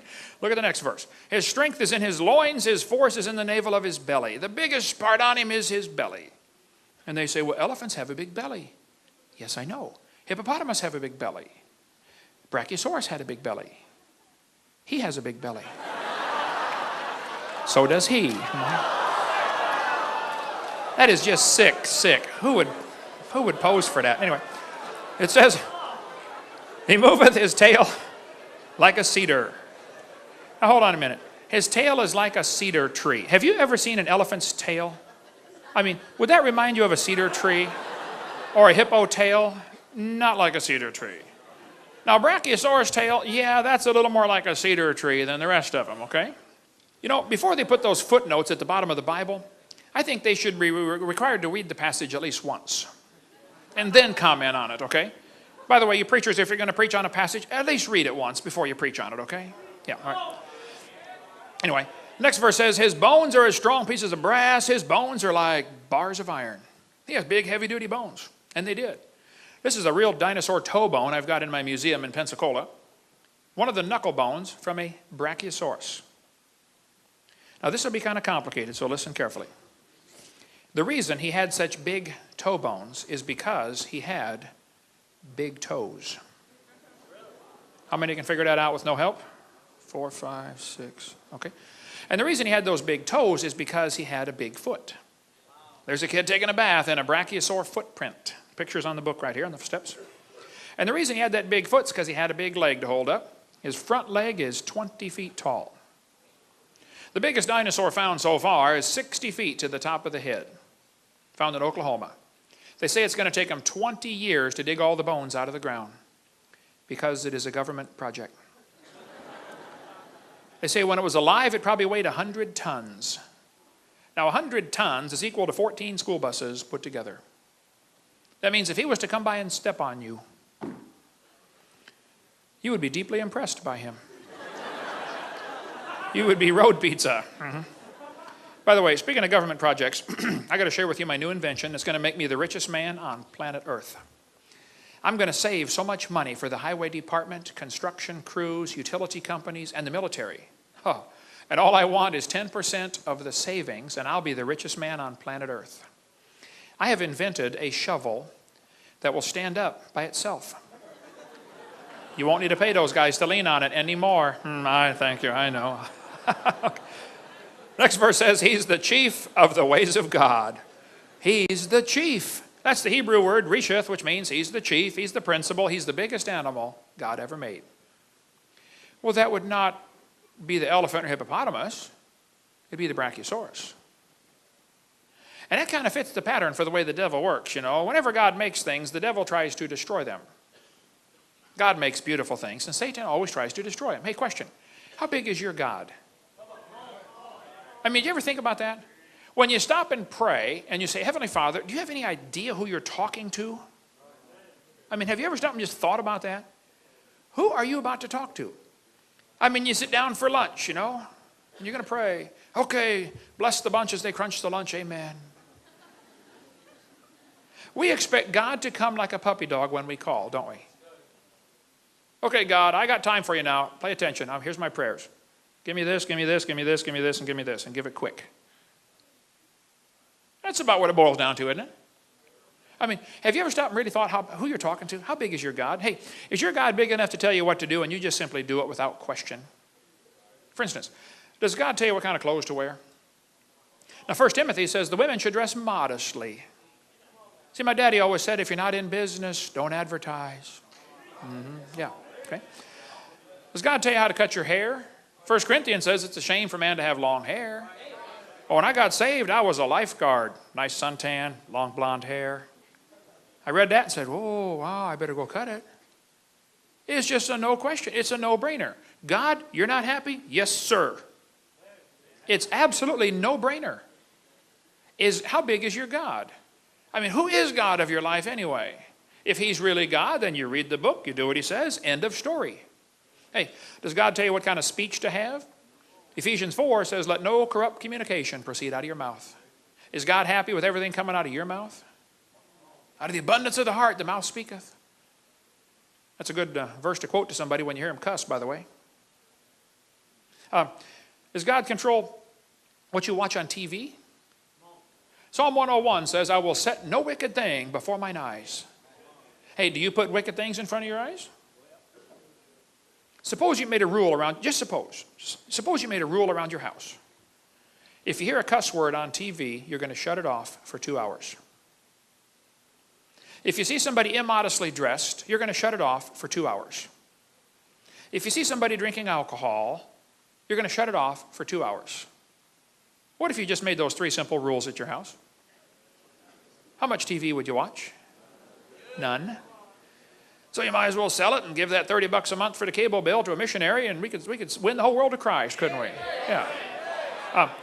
Does God tell you what kind of music to listen to? Ephesians 5, speak to yourselves in psalms and hymns and spiritual songs, singing melody, making in your heart to the Lord. Is God happy with your music? See, God loves music. God invented music. But Satan has invented some ungodly music you shouldn't listen to. Somebody asked me one time, and they said, Hovind, do you know what you get if you play country music backwards? I said, no. He said, you get your wife back, your hound dog back, your pickup back, and you get out of jail. Mm-hmm. Yeah. God created them male and female. Did you know God invented marriage and the family and sex? I mean, he invented the whole thing. And he wants it to be wonderful. But so he put some rules down. Boys, don't touch the girls till you're married to them. Now, if you don't want to touch them, then stay away from me. I saw your kind in San Francisco, okay? But God put the rules down. He put the rules down because he wants the best. He said the adulteress will hunt for the precious life. God doesn't want you hunting for a precious life. He wants you to have a precious life. Hey, do you know why these Hollywood folks have to get married again every 6 months? Or Britney Spears, 55 hours. Jennifer Lopez, 7 months. Brandy Norwood, less than 2 years, less than 6 months. Zsa Zsa Gabor, married 1 day. Do you know why they got to get married again every 6 months? They're hunting for the precious life. They don't have it. Now listen carefully. Don't pay any attention to Hollywood. They don't have a clue, not the clue in the world how to have a precious life. If you want to have a precious life, you keep yourself pure till you walk down that aisle and the preacher says, wilt thou, and then you wilt, or whatever they do, and then you stay faithful to that one the rest of your life. That is the precious life. Don't believe Hollywood for a second. They don't have a clue, all right? God created the living creatures, every living creature. God made the dinosaurs. He made them. And Satan said, you know, there has to be some way I can use dinosaurs against God. But he couldn't fool Adam, not with dinosaurs. Adam named them. Can you imagine the devil walking up to Adam and saying, hey, Adam, did you know dinosaurs lived millions of years ago? Adam would say, are you stupid? There's one in the backyard right there eating on a cherry tree. I mean, what do you mean millions of years ago? The devil couldn't fool Noah. I mean, he fed him every day. But for the next 4,000 years, dinosaurs became more rare. They were dying off or being killed off or whatever, you know, some of the reasons they died. And by 1809, they were just nearly extinct. And somebody found the bones and put one together. 1809, first dinosaur that we know of, put together for a museum. Satan was there that day and said, wow, here's my chance. These critters have always lived with man. I know that, and God knows that. But these people don't know that. So the devil said, I think I'm going to tell everybody they lived millions of years ago. And if they believe it, it'll make them doubt the Bible. And boy, has it worked good. You know, for the last 200 years, kids have gone to kindergarten and they get a book like this. I can read about dinosaurs. Would anybody like to take a wild guess at what the first sentence in the book says? Millions of years ago. Hey, how many kids are being taught that in your town? At your expense, you are paying for the destruction of the next generation. Now, maybe that doesn't bother you, but it bothers me. And if you think I leave my gorgeous wife and travel all over the world, been gone, let's see, over 200 days a year for years now, flew 215 times last year, spoke over 900 times. If you think I leave my gorgeous wife and my 4 grandkids because I like being gone, you are mistaken. Okay? They'd much rather be home. But there's a war going on. Somebody's got to warn the troops. Hello, to arms, the British are coming, you know, pick up your gun, guys, let's go. There are kids by the billions being brainwashed on this planet. And Satan is using dinosaurs to do it. Nearly all the books say millions of years ago. And then we got some Christians that totally ignore the subject because they don't have an answer. Well, study to show yourself approved unto God. Get the answer and go share it with somebody, okay? Millions of years ago, the book says. I go to museums all the time, just makes my blood boil. You see hundreds and hundreds of kids coming past these incredible displays. I mean, beautiful big dinosaur skeletons. And guess what the sign says at the bottom? Millions of years ago. See, Christians don't seem to understand this. The museums and science centers of the world, that is their church. They are preaching their gospel just like you are trying to preach your gospel. And they're using your tax dollars to preach their gospel. That's how it happens. Millions of years ago. The Bible says, Behemoth lieth under the shady trees, in the covert of the reed and fens. Now the word fens is an old English word that means the swamp. You know, the biggest swamp in the world is in the middle of Africa. It's called the Likwala Swamp. That swamp is huge. Most Americans don't appreciate the size of Africa. Here's what Africa looks like next to the entire United States. Africa is gigantic, okay? That swamp is bigger, is the same size as the state of Florida, 55,000 square miles. That swamp is huge. Did you know that swamp today is 80% unexplored? In 1885, Congo in Africa was taken over by Belgium, and it was called the Belgian Congo for many, many years. In 1960, the communists liberated them. You know how the communists liberate countries. They kill everybody. Okay, you're free now. Yeah, anyway. There were reports in that swamp from the 1700s when the missionaries went in there and said, man, there are dinosaurs still living in that swamp. Dinosaurs still alive? 1910, New York Herald ran an article about dinosaurs still living in Africa's swamps. Here's a Saturday Evening Post, 1948. There could be dinosaurs still alive in Africa. A big game hunter named Mr. Gobbler returned from a trip to Angola. He announced to the Cape Town newspaper, the Cape Argus, that there was an animal of large dimensions, the description of which could only fit a dinosaur. The natives call it Chippewa. In Central African Republic, they call it Nguri. Roy Mackal went there in 1980 on an expedition. He spent $250,000, went back again the next year, went to that swamp. He said it's the most miserable swamp on planet Earth. The mosquitoes landed on them at the rate of about 1,000 an hour constantly. I mean, like swarms of dust around you. Bloodthirsty mosquitoes. 95 degrees, 95% humidity all the time. As they traveled around the swamp, the natives talked about this animal called Mahamba. He said, what's that? And they showed him a crocodile. Oh yeah, that's the Mahamba right there, Mahamba. He said, how big does it get? They pasted off on the sandbar, 50 feet long. Now, if you're a pygmy, 4'4", a 50-foot crocodile looks really big to you, okay? And everybody says, no, crocodiles, they never get past about 17 feet. Oh, I don't think that's correct. Earlier in the summer of 2005, they killed a 24-foot crocodile in that swamp. Of course, the natives will say, oh, you should see the big ones. The natives also talk about an animal they call Mokele Mbembe. Mokele Mbembe? What on earth is that? Well, if you show them the picture of an apatosaurus, they'll say, yep, that's it, Mokele Mbembe. The natives claim these animals live underwater. They're very rare. Of course, they're in the swamp in Africa, and nobody goes out at night anyway, and there's no lights over there at night. But the animals are seen mostly early morning or late in the evening when they come out, and their favorite plant is the Malombo plant. There's Dr. Mackal holding a Malombo plant. Dr. Mackal was a University of Chicago microbiology professor, and he went over there and studied this carefully and came back and wrote a book called A Living Dinosaur? Now, he believes in evolution, but his book is great about the evidence for dinosaurs still living in African swamp. They found footprints of the creatures. A missionary friend of mine was there for 43 years as a missionary, Eugene Thomas. He's in Ohio now. Here's his phone number. Call him up. He was there for 43 years. He said, I had 2 pygmies in my church. It killed one and ate it. Dinosaurs.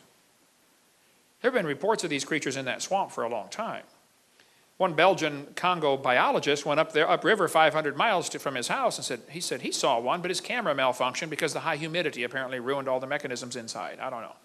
But there have been many reports of dinosaurs in that swamp, and you can study this for yourself. One group went there, and they said the creature was dark brown in color, the skin appeared slick, and smooth, had a long neck and a small head. They heard it, they saw it. It was making a roaring noise, and the government officials even saw it. There's an article here in the Boston Herald newspaper about a group going over to look for the dinosaurs still alive in the Congo swamp. All you got to do is type in cryptozoology. Crypto means hidden, zoology means study of animals. Cryptozoology, you'll find all kinds of stuff about dinosaurs still living. The natives claim these animals live in caves along the side of the river. William Gibbons has been there 4 times now to the Congo swamp. He and I wrote this book together for kids, Claws, Jaws, and Dinosaurs. William Gibbons wrote me a letter. He said, according to our guide, Pierre Sima, we were the first white men to actually penetrate the forest and swamps bordering the Buamba River. Our informants, almost all of them Baka pygmies, with the exception of an elderly Cameroonian Muslim, are perfectly familiar with all the known and unknown animals of the swamps. While they do not regard Lakila Mbembe, it's a different language, okay, as being an unusual animal, they do fear the creature because of its ferocity in attacking hippos, elephants, and crocodiles.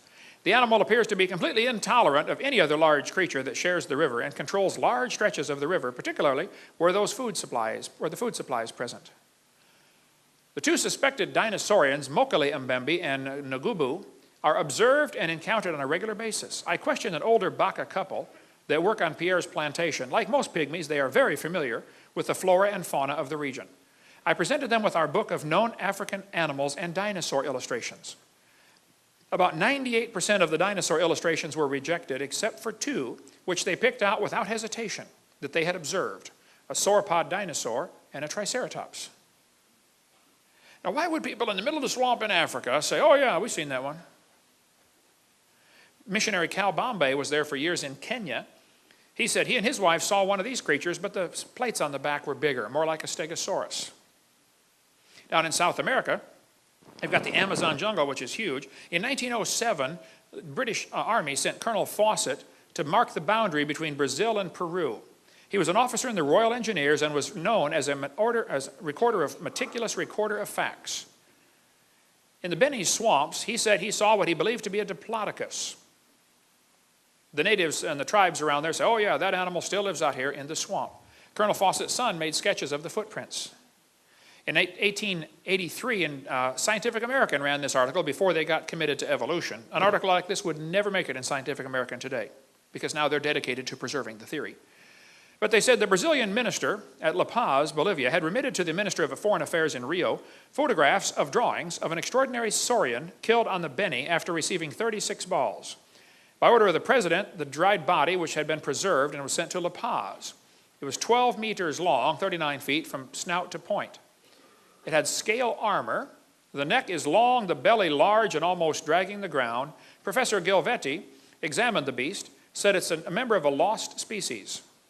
The Indians in that region make small earthen vessels in the same shape, probably copied from nature. Dinosaurs? Vaughn Goff called me 3 days ago, because I was driving up here to Indiana. He said, yeah, the natives in his area talk about a lizard that's 30 feet long, 5 feet tall, makes a thundering noise to startle its prey. The native Waiwai Indians call it Uru Feri, and they are terrified of this creature. Here's his email.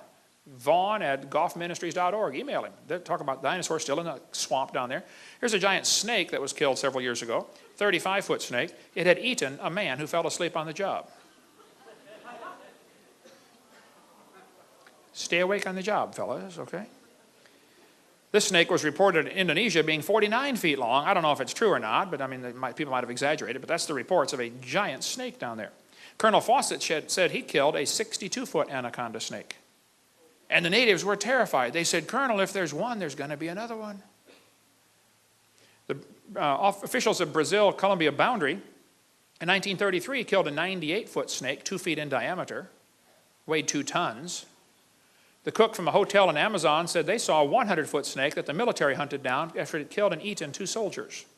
The head was 5 feet long. Reuters News Service reported a 130-foot snake back in 97. This thing floated down the Amazon River. Nobody poked it to see if it was alive, but they reported it's over nearly 150 feet long.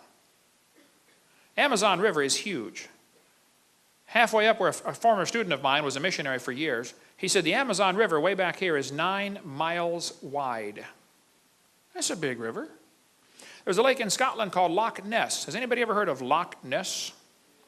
Loch Ness is a huge lake, 24 miles long, a mile to a mile and a half wide, up to 900 feet deep. Loch Ness is big enough that everybody on planet Earth could go drowned in it at the same time. It would hold the entire population of the world. 6 billion people would fit in that lake. It's huge. In 1933, a roadbed was cut into the side of the mountain, because before 1933, if you wanted to see the lake, you got to climb over the mountains or go upriver 7 miles in your boat. So not many people went there. Very sparsely populated. 1933, the first year the road was put in, there were 52 separate sightings of the Loch Ness Monster. This author said there have been 9,000 reported sightings today. Now that was back in the 1960s when this book was written. Today it's over 11,000 reported sightings of the Loch Ness Monster. 11,000. Of course, some are fakes and frauds, okay? I wouldn't trust the, weekly world news, where they got all this weird stuff in there. But Sir Peter Scott's a member of Parliament. He said he saw it. He believes it's a plesiosaur. Almost everybody that sees it says it's this animal right here, a plesiosaurus. Long neck, 4 big flippers. One guy wrote a book and he said, some people think Nessie is a plesiosaur. There's one thing wrong with this theory. Plesiosaurs are believed to have become extinct 70 million years ago. Oh, is that what's wrong with the theory? I think this evolution theory has got to be the biggest hindrance to scientific research there's ever been. Okay? You look at the facts, forget your theories, look at the facts and come up with your conclusions. Okay? Arthur Grant nearly ran into Nessie on his motorcycle one night.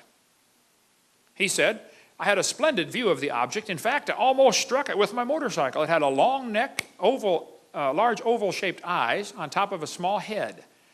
The tail would be 5 to 6 feet long. He describes it, 15 to 20 feet long altogether. He said, knowing something of natural history, he was a veterinarian student, okay? He said, I've never seen anything like it in my life. Here's the sketch he drew of what he nearly ran over on his motorcycle. A 20-foot-long plesiosaur. Alexander Campbell was the game warden for Loch Ness for 47 years. He said he saw it 18 times. There's the sketch he drew of it. Many people have tried to catch the Loch Ness Monster. They've used everything you can imagine for bait, and some things you could not imagine. So far, nobody's caught it. I mean, the lake is huge. But there have been many, many sketches drawn. One family said they saw it with a sheep in its mouth. One guy got a picture of the hump sticking out of the water. The neck is over on the far right. Then Reader's Digest, of course, they crop everything down. They cut the neck off when they publish their picture. The crop picture. But McLeod said he watched it for 9 minutes through binoculars and made 4 sketches of it, of what he saw. McLeod said, I think the monster looks like this. All you got to do is, watch TV programs once in a while where they talk about the Loch Ness Monster. There are thousands of people who will go on record and say, I have seen it. World Book Encyclopedia paid to have a submarine taken over there from South Carolina, the mini sub. The guy went down in the water and said, that water is so black, I can't even see the front of my own boat. Loch Ness is like a giant mud puddle. You go down in there just a few feet, visibility is 0. You can't see a thing. Japanese put 24 boats, went all the way down the lake and reported, they scanned the bottom with sonar, and said, man, this is a deep lake, and it's wrinkled up like a raisin. And there are caves going off to the side. Probably with air chambers, the creature can come up under and go under inside the mountain and breathe and live in there. One guy got a picture of diamond-shaped flipper underwater. Again, they thought it was a plesiosaur. Reader's Digest published this picture, and back in '78, the picture's right there on the floor, about Nessie with its mouth open. We can go all day about Loch Ness Monster, but they said this photograph was a fake, and it probably was, but I don't know. It's interesting, they waited till the last guy involved died to announce it's a fake. Now how do you check out the truth? But anyway, there are other lakes besides Loch Ness. There's Loch Lochy, Loch Morar. There are many other lakes reporting creatures. There's one called the Morgwar, the Cornish sea serpent by England. The English Channel has many reported sightings of a creature like this. In 1749, in England, a creature was caught resembling in some degree an alligator, but having 2 large fins. The body was covered with impenetrable scales. It had 5 rows of teeth. 1934, this thing washed up on the beach in Normandy, France. There's a guy standing there looking at it for scale. A couple of scientists reported this creature swam past their boat in Brazil in 1905. They reported the whole thing in a scientific journal. The creature had a long neck, 6 feet long, 2 feet high, The dorsal fin, was 6 feet long, 2 feet high, a small head on a neck about 7 or 8 feet long. 2 experienced British naturalists reported the thing.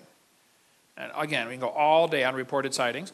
This thing, in 1977, a Japanese fishing boat pulled this up in their net. It was 32 feet long, 4,000 pounds. They said, "What on earth is that?" Captain said, "I don't know, but it stinks." When they set it down on the deck, it broke in half and pus oozed out everywhere. So they made a bunch of sketches, took a bunch of pictures, and shoved it overboard. Special stamp was made for Japanese mail in 1977. Now, some people argue that it might have been a basking shark, and I agree, it might have been a basking shark. But the fishermen on board said, "We know what basking sharks are. We don't think it is," okay? Basking sharks, they tend to rot away, leaving the head part behind. There's a basking shark right there. Okay? It could have been a basking. It doesn't matter to me. They said the protein is 96% similar. Yes, I know, but nobody's ever seen plesiosaur protein, okay, to know what it's supposed to look like. Humans and apes are similar, but have many differences also. Anyway, there's a lot of arguments about that. It doesn't matter to me, but some people get all bent out of shape because they even mention, the Japanese catch of 1977. Russians report a creature in a lake up there. They call it Mystery of the Lake here. What looked like a dinosaur washed up on the beach in Russia in 1994. It was 39 feet long. This thing apparently is a doctored photo of a shark. Somebody with Photoshop, made it look like a plesiosaur, but actually it's a doctored photo. But so be careful. There's plenty of frauds out there, no question. But the existence of a fraud or counterfeit does not disprove the existence of the original, right? In 2004, a bunch of people over in Papua New Guinea reported a creature like a dinosaur, 10 feet tall, with a head like an alligator, or tail like an alligator, a head like a dog, right there on the island in the city of Kokopo. One lady said she saw it. She ran for her life, seeing a 3-meter tall creature with a head like a dog and a tail like a crocodile. You can read all about it on the internet about this creature seen just in 2004. Japan reports some of these creatures. The North Island, Hokkaido, reports them, and the South Island down here of Japan. They call it Ishi in Lake Ikeda. In China, there's reported one called USO, Unidentified Swimming Object. Norway has several reported sightings, as do Swedish lakes, a couple of Swedish lakes up there. They call it, anybody speak Swedish, know how to say that? Stores, Jordan. Close enough, yeah, okay. You don't speak Swedish, do you? You're lying, okay. In Norway, they've got a creature. They say it's very similar to the Loch Ness Monster. Hundreds of folks claim they've seen it. It's in the news occasionally, kind of like Loch Ness, okay? Canada has reported sightings of these creatures, Canadian lake monsters. Nessie's Canadian cousin. There's a lake in the town of Kelowna called the Lake Okanagan. It's a huge lake. It's 80 miles long. I've been up there twice to speak in the town of Kelowna. The natives call this creature the Ogopogo. We sell a book on our table back there if you want to get that. The Ogopogo. Very similar to Loch Ness Monster. Thousands of folks claim they've seen that one. This article says they were the latest among thousands to see something strange in this narrow 80-mile-long lake. One guy swam the length of the lake and said the thing came up under him, scared him half to death. I got news articles like crazy about this. She said, "I saw Ogopogo twice," this woman says. I interviewed John Caruso. He and his family were sleeping in their boat on the lake. They're camping out on the lake in their big boat. And something bumped the bottom of their boat and woke them all up in the middle of the early in the morning. They went out and saw 2 Ogopogo swimming across the lake. He went back, grabbed his camera. By the time he got it, it was pretty far away. But he gave me a copy of the video footage of what he saw at about quite too far away to make out the details. But he said, "Look, Brother Hovind, I saw the Ogopogo." Many, many folks will go on record and saying, "I have seen it." There's one in Cadborough Bay, British Columbia. There's a book about that if you want to read more. A baby caddy was found inside the stomach of a sperm whale. They say it has a short pointed front flippers and a long-necked beast with a horse-like head. One guy caught a baby one with his dip net, drew a sketch of it before he released it. He didn't know what it was, so he let it go. I interviewed this guy for an hour. These 4 guys were fishing in Canada when a creature chased their boat off Cape Sable Island, Nova Scotia, when I was preaching up there. It happened in 1992 when I met him. He said he was 67 when this happened. He'd been fishing out there since he was 5. He said this 40 to 50 foot long creature chased their boat for 1 to 2 miles. He said the neck was 2 feet thick and 8 to 9 feet long. It had 9-inch diameter eyes. He said they were 6 miles south of Cape Sable Island. He said, "I don't want to see it again." That's what he told me. This thing washed up on the beach in Newfoundland. Sometimes big blobs wash up. Sometimes it is whale skin, actually. The whale dies, gets eaten, and the layer of blubber, washes up. Sometimes it's a basking shark. Parker Cove, this thing washed up in Parker Cove, Canada. I talked to many folks who said they saw it. A lot of people went and analyzed it. I don't think it's ever positively determined what it is. It might have been a basking shark, but nobody knows positively. But it's gone. People cut pieces off it. The vertebrae do tend to look like shark vertebrae instead of any other kind. It's just interesting. The stuff like this washes up on the beach. But we sell a book called Monster about North American lake monsters and sea serpents. Good book by Lauren Coleman, who is a cryptozoologist, but also an evolutionist, okay? I interviewed Jacques Boivet for 3 hours. He collects sightings of the Lake Memphremagog creature between Vermont and Quebec, Canada. Hundreds of folks claim they've seen something in this lake up there in Lake Memphremagog. Creature's been seen in the Potomac River. There's a book about the great New England sea serpent. There's an island off Connecticut and Rhode Island called Block Island, where many folks claim they've seen creatures swimming around out there. They call it the Block Ness Monster. One washed up in 1996, another was something else washed up in 2004, never was identified that I know of. And I interview people all the time. Lake Erie's apparently got one. Erie's Bessie matches Nessie. They say it's 35 feet long, has a snake-like head. It's in the newspaper once in a while about Lake Erie's monster. Okay, you can read all that for yourself. But a dead baby creature was found on the beach of Lake Erie. A guy took it home, stuffed it, and mounted it. He's a taxidermist. He said, "You tell me what it is. I don't know." Dr. Ball bought it. It's in his museum in Texas. It's never been identified. They're not sure what. It may be a fake. Nobody knows, but very interesting little critter. I interviewed the sheriff who saw that was the first guys to see the Scituate Harbor monster, 50 feet long when it washed up on the beach. Everybody started cutting pieces off. By the time they got the photo taken, it was pretty butchered up. Some people argued it's a basking shark. Others said it's a real sea serpent. The health department said, "We don't care. It stinks. We're getting it out of here." And so they blew it up with dynamite. California, 1925, this critter washed up on the beach. That's the head. Here's the neck going down to the right. Just the neck was 20 feet long. Everybody that examined it said it was a plesiosaurus. 20-foot neck. One atheist wrote me a letter and said, "Hovind, you're so stupid." He said, "Don't you know that was a whale?" I said, "Now just exactly where is the neck on a whale?" "Ought to be between the head and the flippers." He said, "It's a rare form of Bard's beaked whale." "Oh, it's pretty rare, all right, with a 20-foot neck." Duh. The people who saw it said it's a plesiosaurus. Why is that so hard to believe? You know why people resist explanations like that? It goes against their theory. They like the evolution theory because it gives them freedom from God. That's why they like that theory. And we could spend all day on cryptozoology stuff. I have studied this for years and love. I've interviewed now 100 people that claim they've seen a living dinosaur. In New York, 1969, the harbor police chased something much bigger than a whale upriver. Never did catch it. Could have been a zeuglodon or a basilosaurus, I don't know. But the White River monster in Newport, Arkansas has been reported many times. Up until 1973, it apparently disappeared. Arkansas Senate passed a resolution that said it's unlawful to molest, kill, or trample the White River monster. Off the coast of Jupiter, Florida, something's been seen similar to a dinosaur swimming in the ocean out there. You can read the articles for yourself. A lot of this stuff's on my website, Dr. Dino. You can read all about this. There's a lake between New York and Vermont called Lake Champlain, where many people claim they've seen the Lake Champlain monster. I interviewed Sandy that took this picture. I said, "Sandy, do you think you saw a dinosaur?" She said, "No, I know I saw a dinosaur." She and her husband and 2 kids watched it for 10 minutes. 58 people on the Ethan Allen, which capsized earlier a couple months ago, some people think they all ran to one side to see something and flipped the boat over. I don't know, maybe it's just too many Twinkies, but the captain on board back in 1898 said, if you think what I saw was a fish, it weighed 3,000 to 5,000 pounds. The Bible talks about the dragons of the waters. He shall slay the dragon that is in the sea. In Pensacola, where I live, 4 or 5 teenagers went scuba diving back in 1962. One survived the trip. Here's what he said.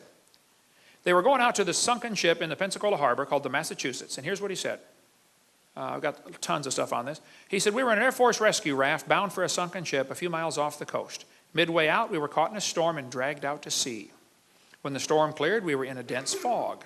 We began to hear strange noises like the splashing of a porpoise and a sickening odor like dead fish. The noise got closer to the raft, and I heard a loud hissing sound.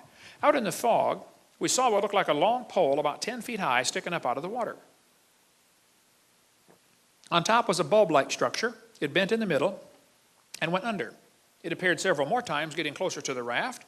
The silence was broken once again by something out of the fog. I can only describe it as a high-pitched whine. We panicked.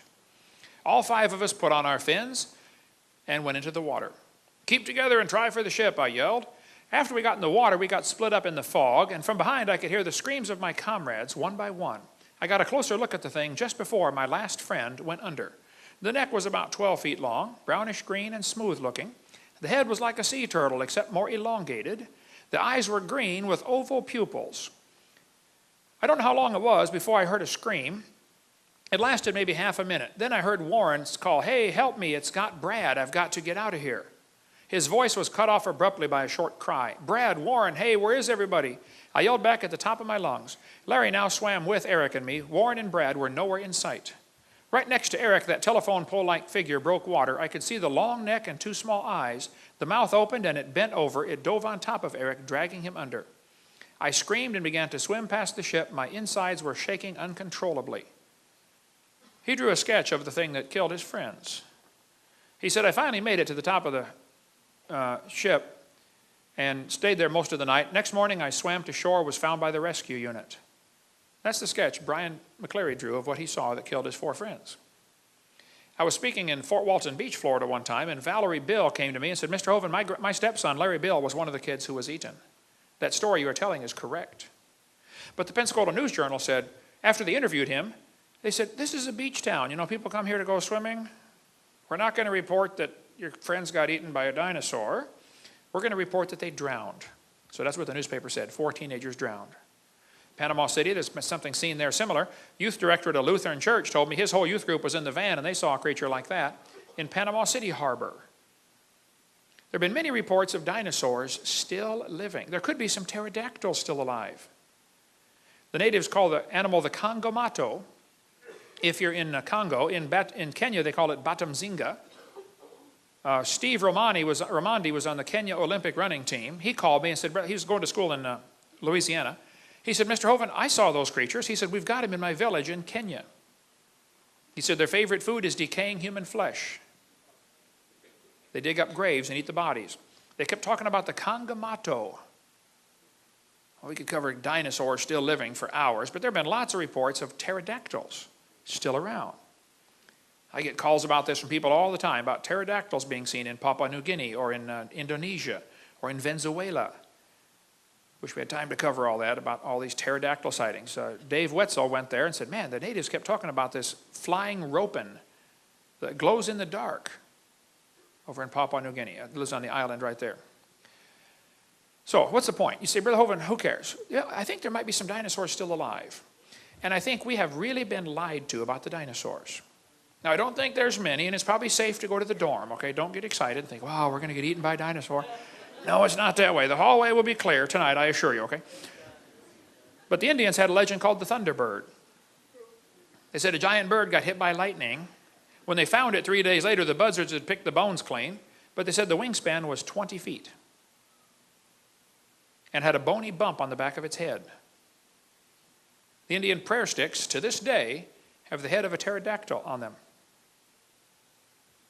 Now, Henry Ford put an eagle on the taillight of his Thunderbird. It should have been a pterodactyl. You blew it, Henry. French explorers Jacques Marquette and Joliet stopped near what now is the town of St. Louis and reported they saw a big ugly bird painted on the cliff on the other side in Alton, Illinois. The Indians said, "Oh, that's a Piasaw bird. A great chief killed him years ago." They painted the picture up there for years. They finally put a big metal plaque. There's me down below it for scale. They took it down for fear the plaque would fall. I guess they just recently put it back up. I don't know. But if you go to Alton, Illinois, you'll see Piasaw, Piasaw Dairy Queen. It's pretty famous over there, whatever the Piasaw bird was. Okay. And we talk a lot about that. People say, "Brother Hovind, why do you speak about dinosaurs?" Well, for one thing, Satan's using them to teach his gospel. It's time Christians, put up a defense. Christians are confused where they fit in. They are a great evangelistic tool. Kids will gather around you like crazy when you get dinosaurs.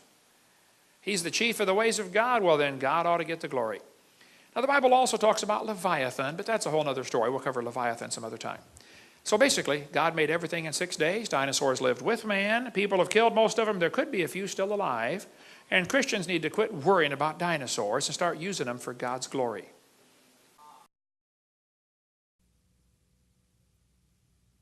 Well, this is Kent Hovind. It is August 31st, 1993. I'm sitting here at the Antique Quest in Winchester, New Hampshire, with Sandy Mancy. It's good to see you again, Sandy. I saw you back in '92. And Sandy is the one that saw Champ. Her picture appears on the cover of the book by Joseph Zarzinski. This took place. Why don't you tell us when it was and where you were and just a little bit about it? I was in Vermont, on the Vermont side, and my husband, we weren't married at the time, my fiance and my children, we were exploring the lake. I grew up in that area. And we were just exploring the lake, sitting there, enjoying the peace and quiet. My husband had gone back to the car to get the camera, and while he was gone, there was a disturbance in the lake, and I looked out, and I thought perhaps there was a school of fish, and maybe a scuba diver or something, and then the head and the neck broke the surface of the water, and the head picked up, and the neck, and the back, and I knew it wasn't a fish. Right. Well, great. And some people said I heard somebody told you that they thought maybe it was a duck. If it's about a 2,000-pound duck. A 2,000-pound duck. When we were at the church, when you came to hear me speak up in,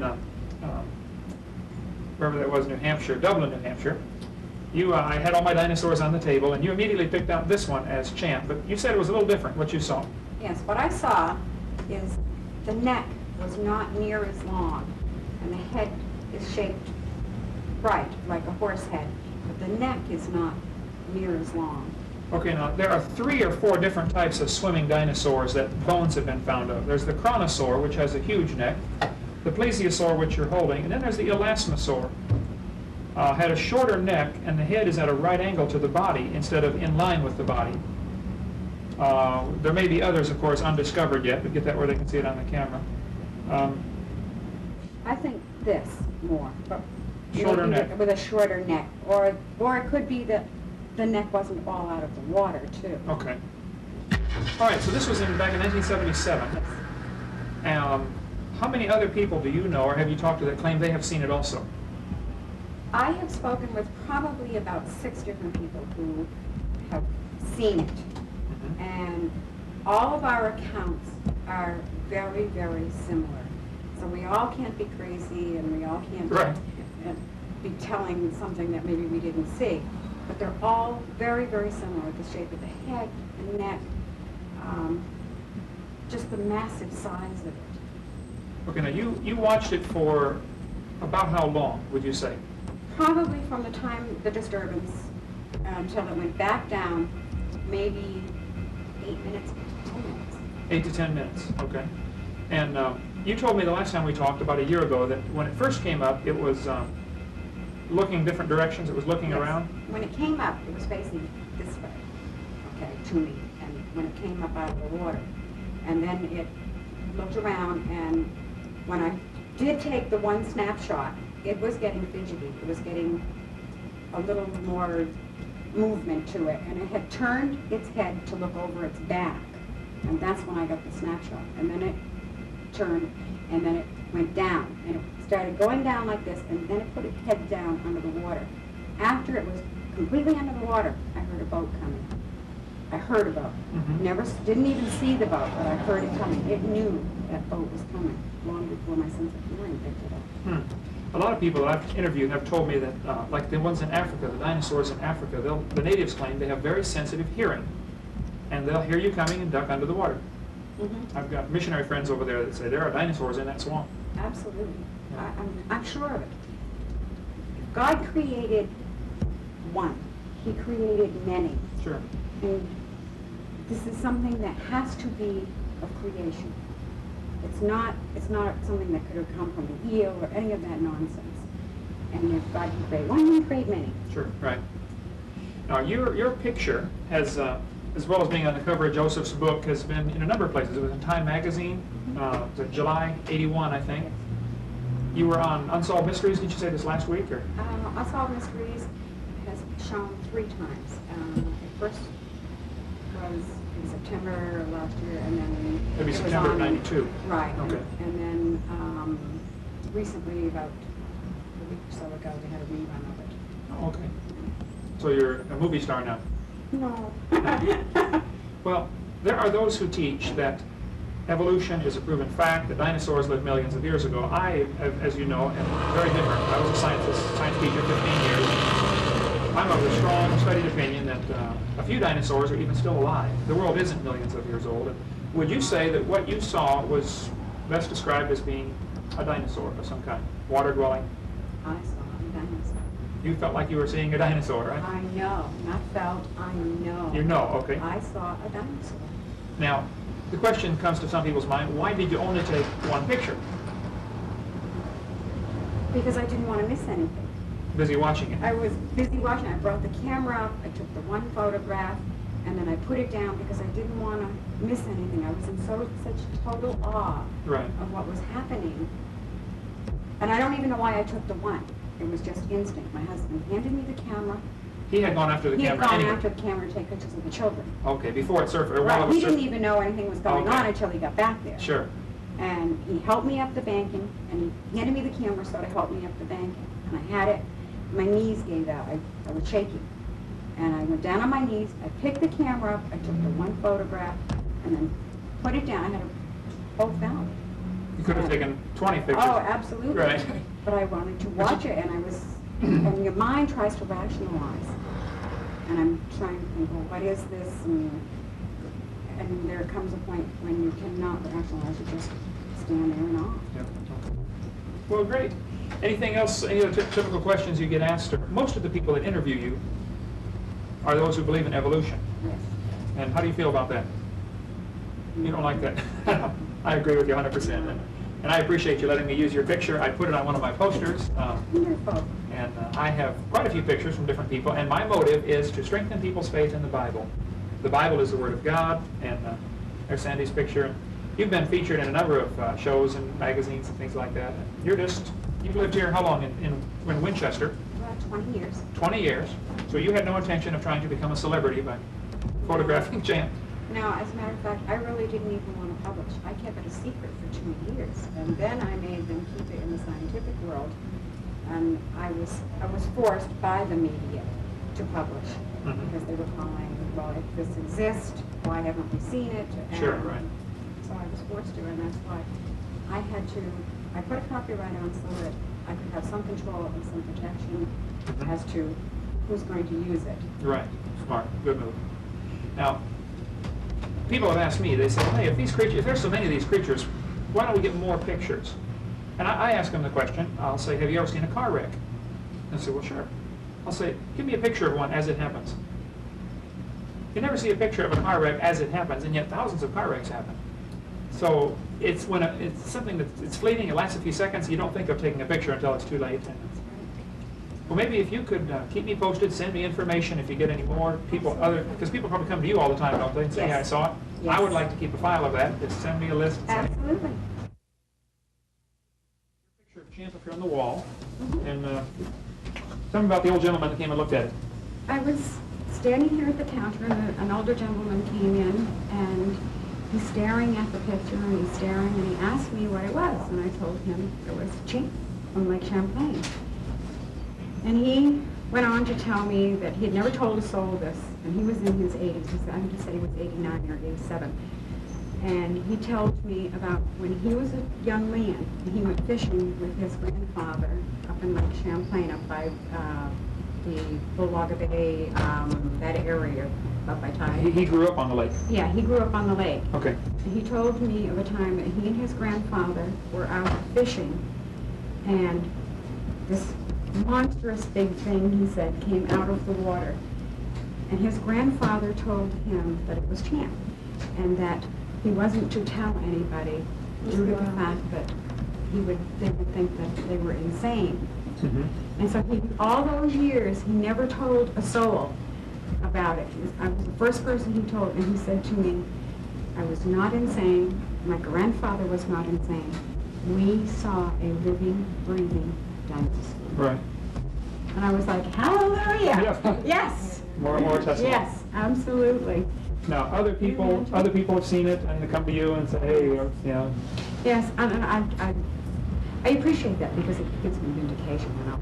Right. I'm not crazy. I'm not prefabbing it. This is what I saw. This is what they saw, and we all saw something. And what? Someday maybe the lake will give up her secret. Who knows? But let's not kill it. Don't kill it. No. Great. Well, thank you so much. You got customers here. We're going to let you go.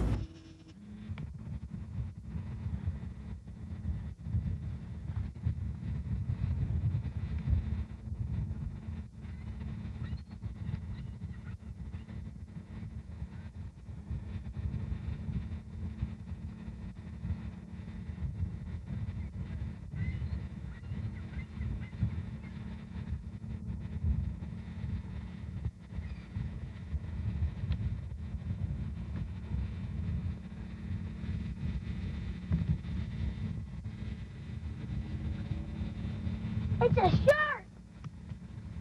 God darn, it's got a white thing coming out of the water. Ooh, what the heck ever it is. Hey, there's one under. Oh, the trail went under right there, Dad. You see those binoculars? Huh? You see those binoculars? It was a shark. No, it's not a shark. Something just come up there. I've seen it, Dad. It's gone. It went under. I think we just see Champ. What's Champ? Lake Champlain monster. It's gone, Clayton. I know. I shouldn't have looked at it with the binoculars so long. I should have got the camera.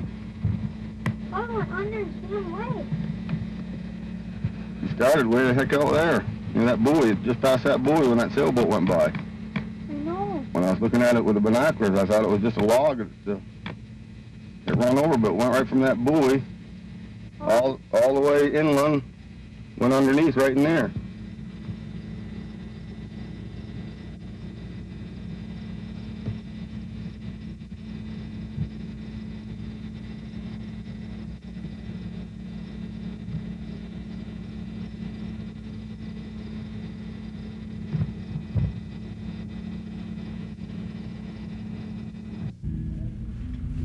This is a giant squid of the species Architeuthis ducks. It came ashore on November the 22nd, 1979 at St. Brendan's on Collier's Island in Bonavista Bay, Newfoundland. It's an immature female. It is a small female, but it is a giant squid. I believe the giant squid reach an approximate maximum size of something like 150 feet. If this is 20 feet long, well then it's almost 8 times longer than this in overall length, and that's a big squid. In 1976, just 30 miles off the Lizard in Cornwall, 2 fishermen, George Vinnican and John Cox, also met a monster. Well, it went steaming 30 miles off, 25 to 30 miles off. Saw what I thought was an upturned boat on the horizon. So we went over to investigate. When we got closer, we could see it wasn't an upturned boat. It was something that, well, neither of us have seen before. So it was dark in color, and had sort of humps on the back. I should say it was, well, between 15 and 18 feet in length, and rising above the sea about 3 feet. It was a flat, calm day. There was no disturbance on the sea at all. When we got up closer, went a little closer, I came astern, to our amazement, up out the water about 3 feet from this body, head appeared out the water. And it was a, well, thing I've never seen before after about 40 years at sea. And it gradually sank in the water and disappeared. But after talking about it, the only thing we could explain it was very much like a prehistoric animal. Good morning and welcome to Ovie's Open Line program. I do believe that's what's going on in here this morning. Therese, how are you? I'm fine, thank you. We're talking about the Ogopogo today. A lot of people in the area have seen it. The legend goes on for many years, and we'll be talking to some experts. I believe we've got Arlene Gall coming in. Arlene wrote a book on it. That's right. But we're going to go to the phone lines right now. Line 2, good morning. Hello there. Mr. Puglish. Yes, go ahead, sir.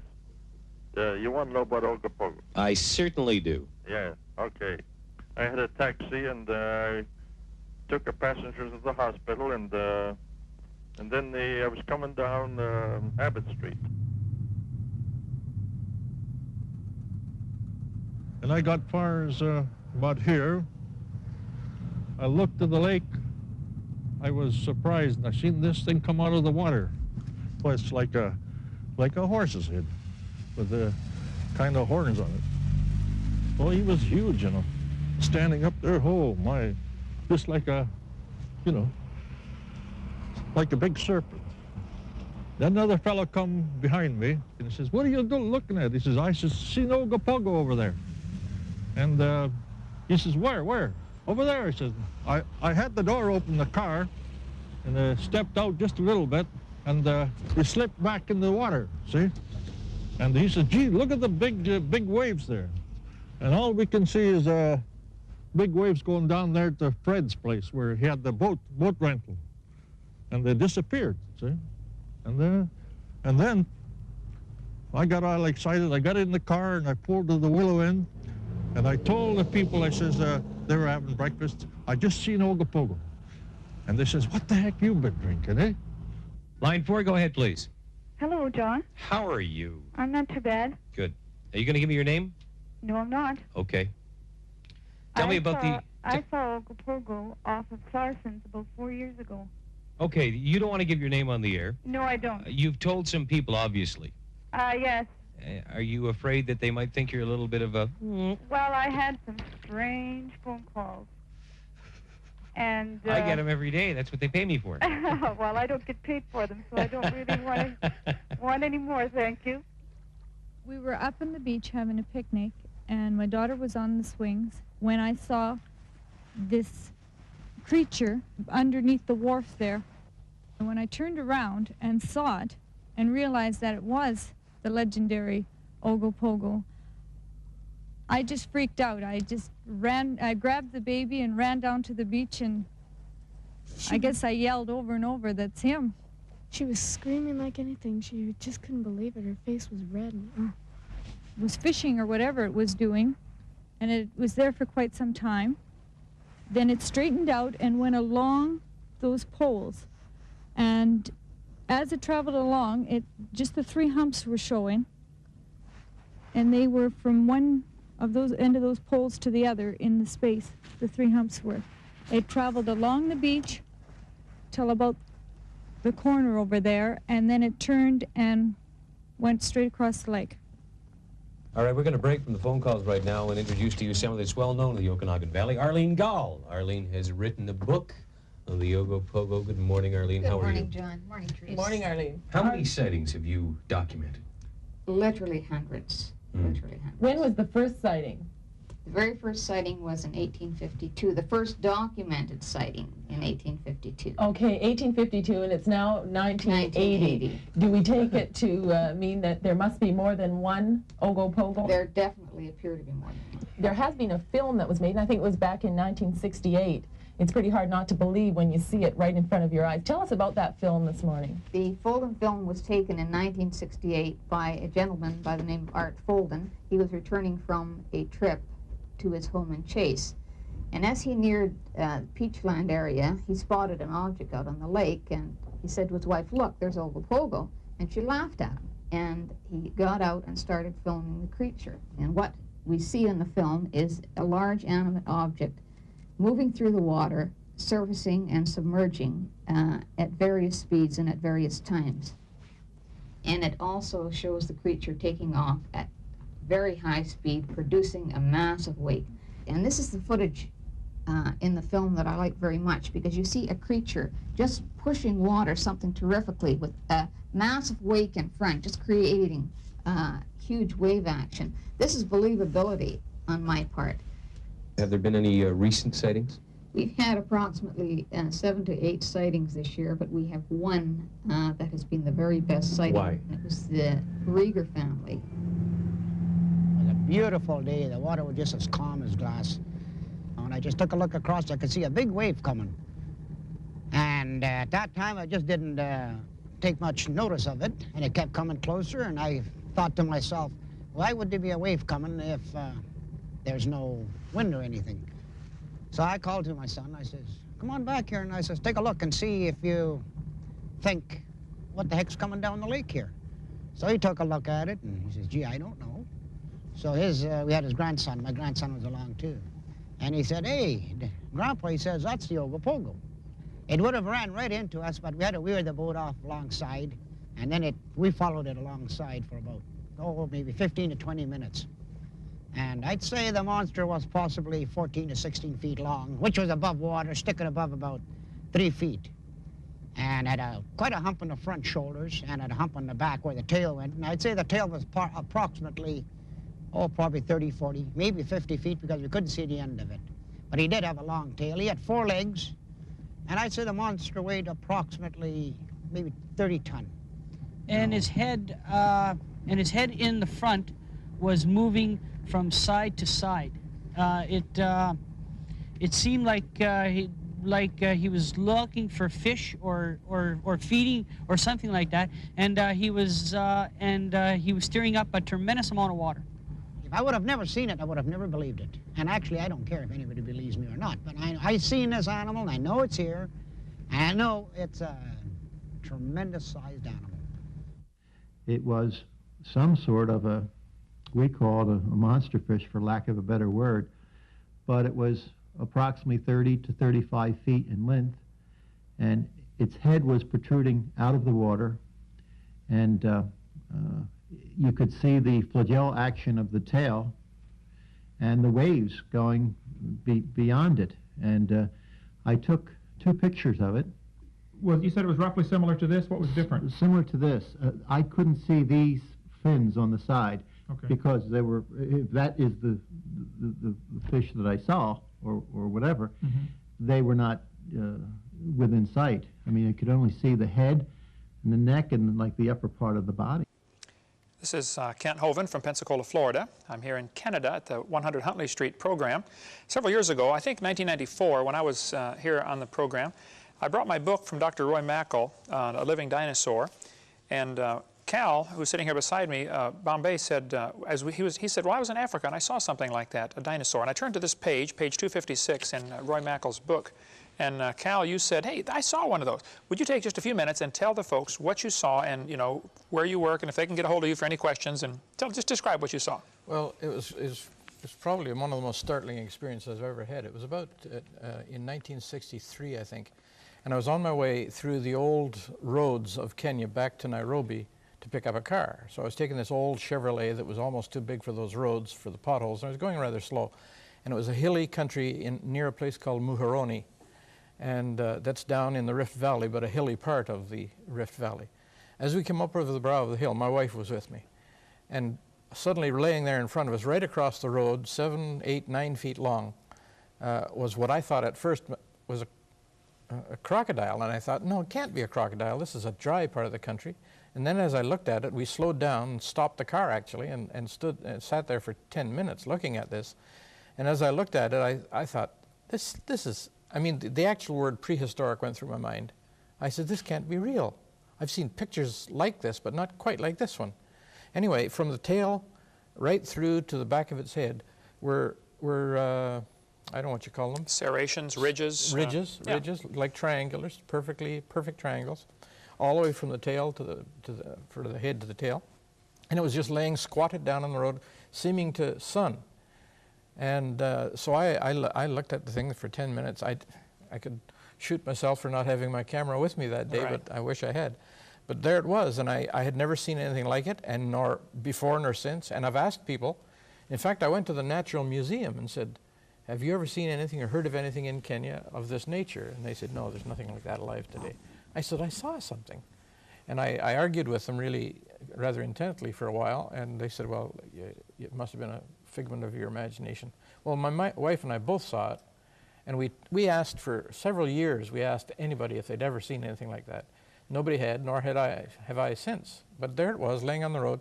After about 10 minutes, it stood up, not quite as high as this drawing, but it just kind of wandered off into a very dry part of the country, bushy a little bit, not much greenery. It was a dry time of the year, and it just took off. And Mary and I just kind of looked at each other in wonder, saying, what in the world is this thing? What color was it? It was kind of dusty gray. Okay. Could you see the eyes? Yeah, they'd blink. In fact, it turned its head and looked at us. You know, it didn't seem to be afraid of us. Could you tell from the pupil of the eyeball, was it slotted or round? Or couldn't you see that? Not that close? I don't think I was close enough to see that. Was the shape of the snout like a crocodile? Would you say? More like a crocodile than a hippo, say. Okay, yeah, sure. It had a long face. Now, some of the African people I asked, they said, oh, that was a monitor lizard. Well, I said, impossible. I've seen many monitor lizards. I've never seen one 9 feet long. Right. Never as long as that. And I've actually killed a couple of monitor lizards with my car. And they're smooth-skinned and no ridges in the back. I know a monitor lizard when I see one. This was not a monitor lizard. This had those ridges down its back. Could you tell if it had smooth skin or scales? It looked kind of bumpy, more like an alligator. Right, okay. On the sides. Mm-hmm. I don't think it had scales. Okay. I can't really be sure. All right, well. It's been a lot of years ago. It's I mean, this is 1997. I understand. Well, I've been saying for years there's a few dinosaurs still alive, Mm-hmm. and your first thought in your mind was something prehistoric, huh? Well, of course, I had been preconditioned by all the education that I'd had up till that time that these things don't exist. Whatever it is, it can't be a dinosaur. That's the first thought most people have. Well, I considered it had to be some kind of a lizard. Sure. And because, you know, you have lizards from this size, of the little gecko lizards, right up to monitor lizards. All right, now you work here at 100 Huntley Street, and what's the phone number here? So if they have any questions, they can call and ask for Cal Bombay. My phone number is area code 905-335-7100, extension 3206. All right, well, call them up if you don't believe it. I saw it. I mean, a lot of some still alive. When I saw this picture, I thought, that's what I saw. I mean, all right, let's get them to zoom in on this picture if you can real quick, and we'll close out with that. If you have any questions, we'd be glad to help. Give us a call if you want more information on dinosaurs. You let us know, and we'll be glad to send you our videotape on creation, evolution, and dinosaurs. So that's what you saw that day, 1962. That's as close as anything I've ever seen. Okay. Well, thank you so much, brother. I appreciate the time, and God bless you. You're quite welcome. Thank you. What you're about to hear is an audio tape made of apparently the roaring of the creature in the Congo swamp the natives call Mokele Mbembe, which would be one of the few living dinosaurs. The sound appears to have a flapping or slapping sound near the end of each roar. Some have speculated that this may be similar to the gecko lizard that makes a little roaring sound, and then the flap of skin under its throat slaps back against the throat, making the slapping sound. That's the best so far we have on this. If you hear any more, please let me know. Hope you enjoy it.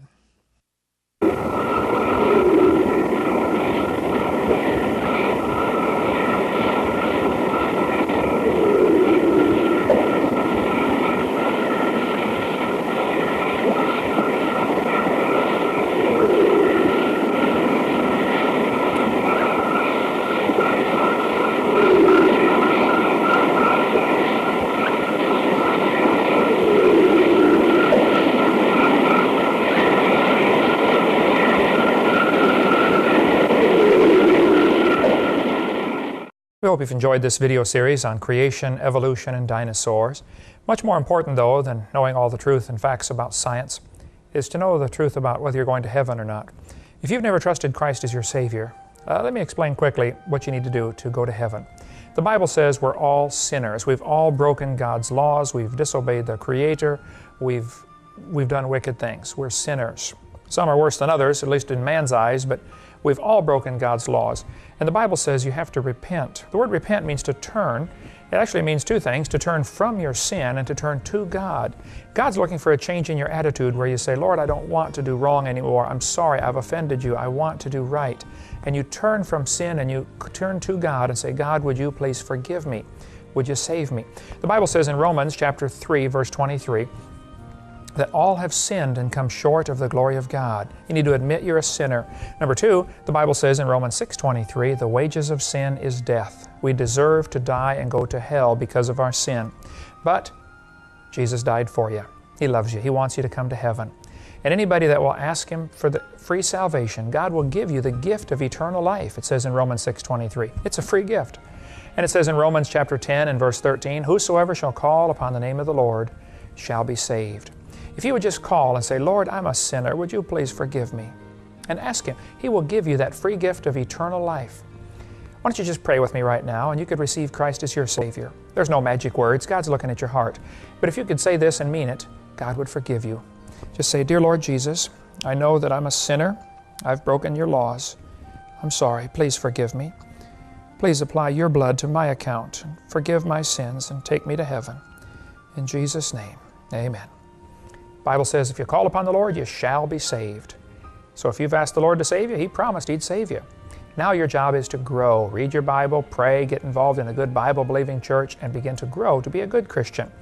Thank you so much. Call or write if we can be any help at all. We'd be glad to help. For more information on the Ministry of Creation Science Evangelism, write us at Creation Science Evangelism, P.O. Box 37338, Pensacola, Florida 32526, USA. Or call us at 850-479-3466. That's 850-479-DINO.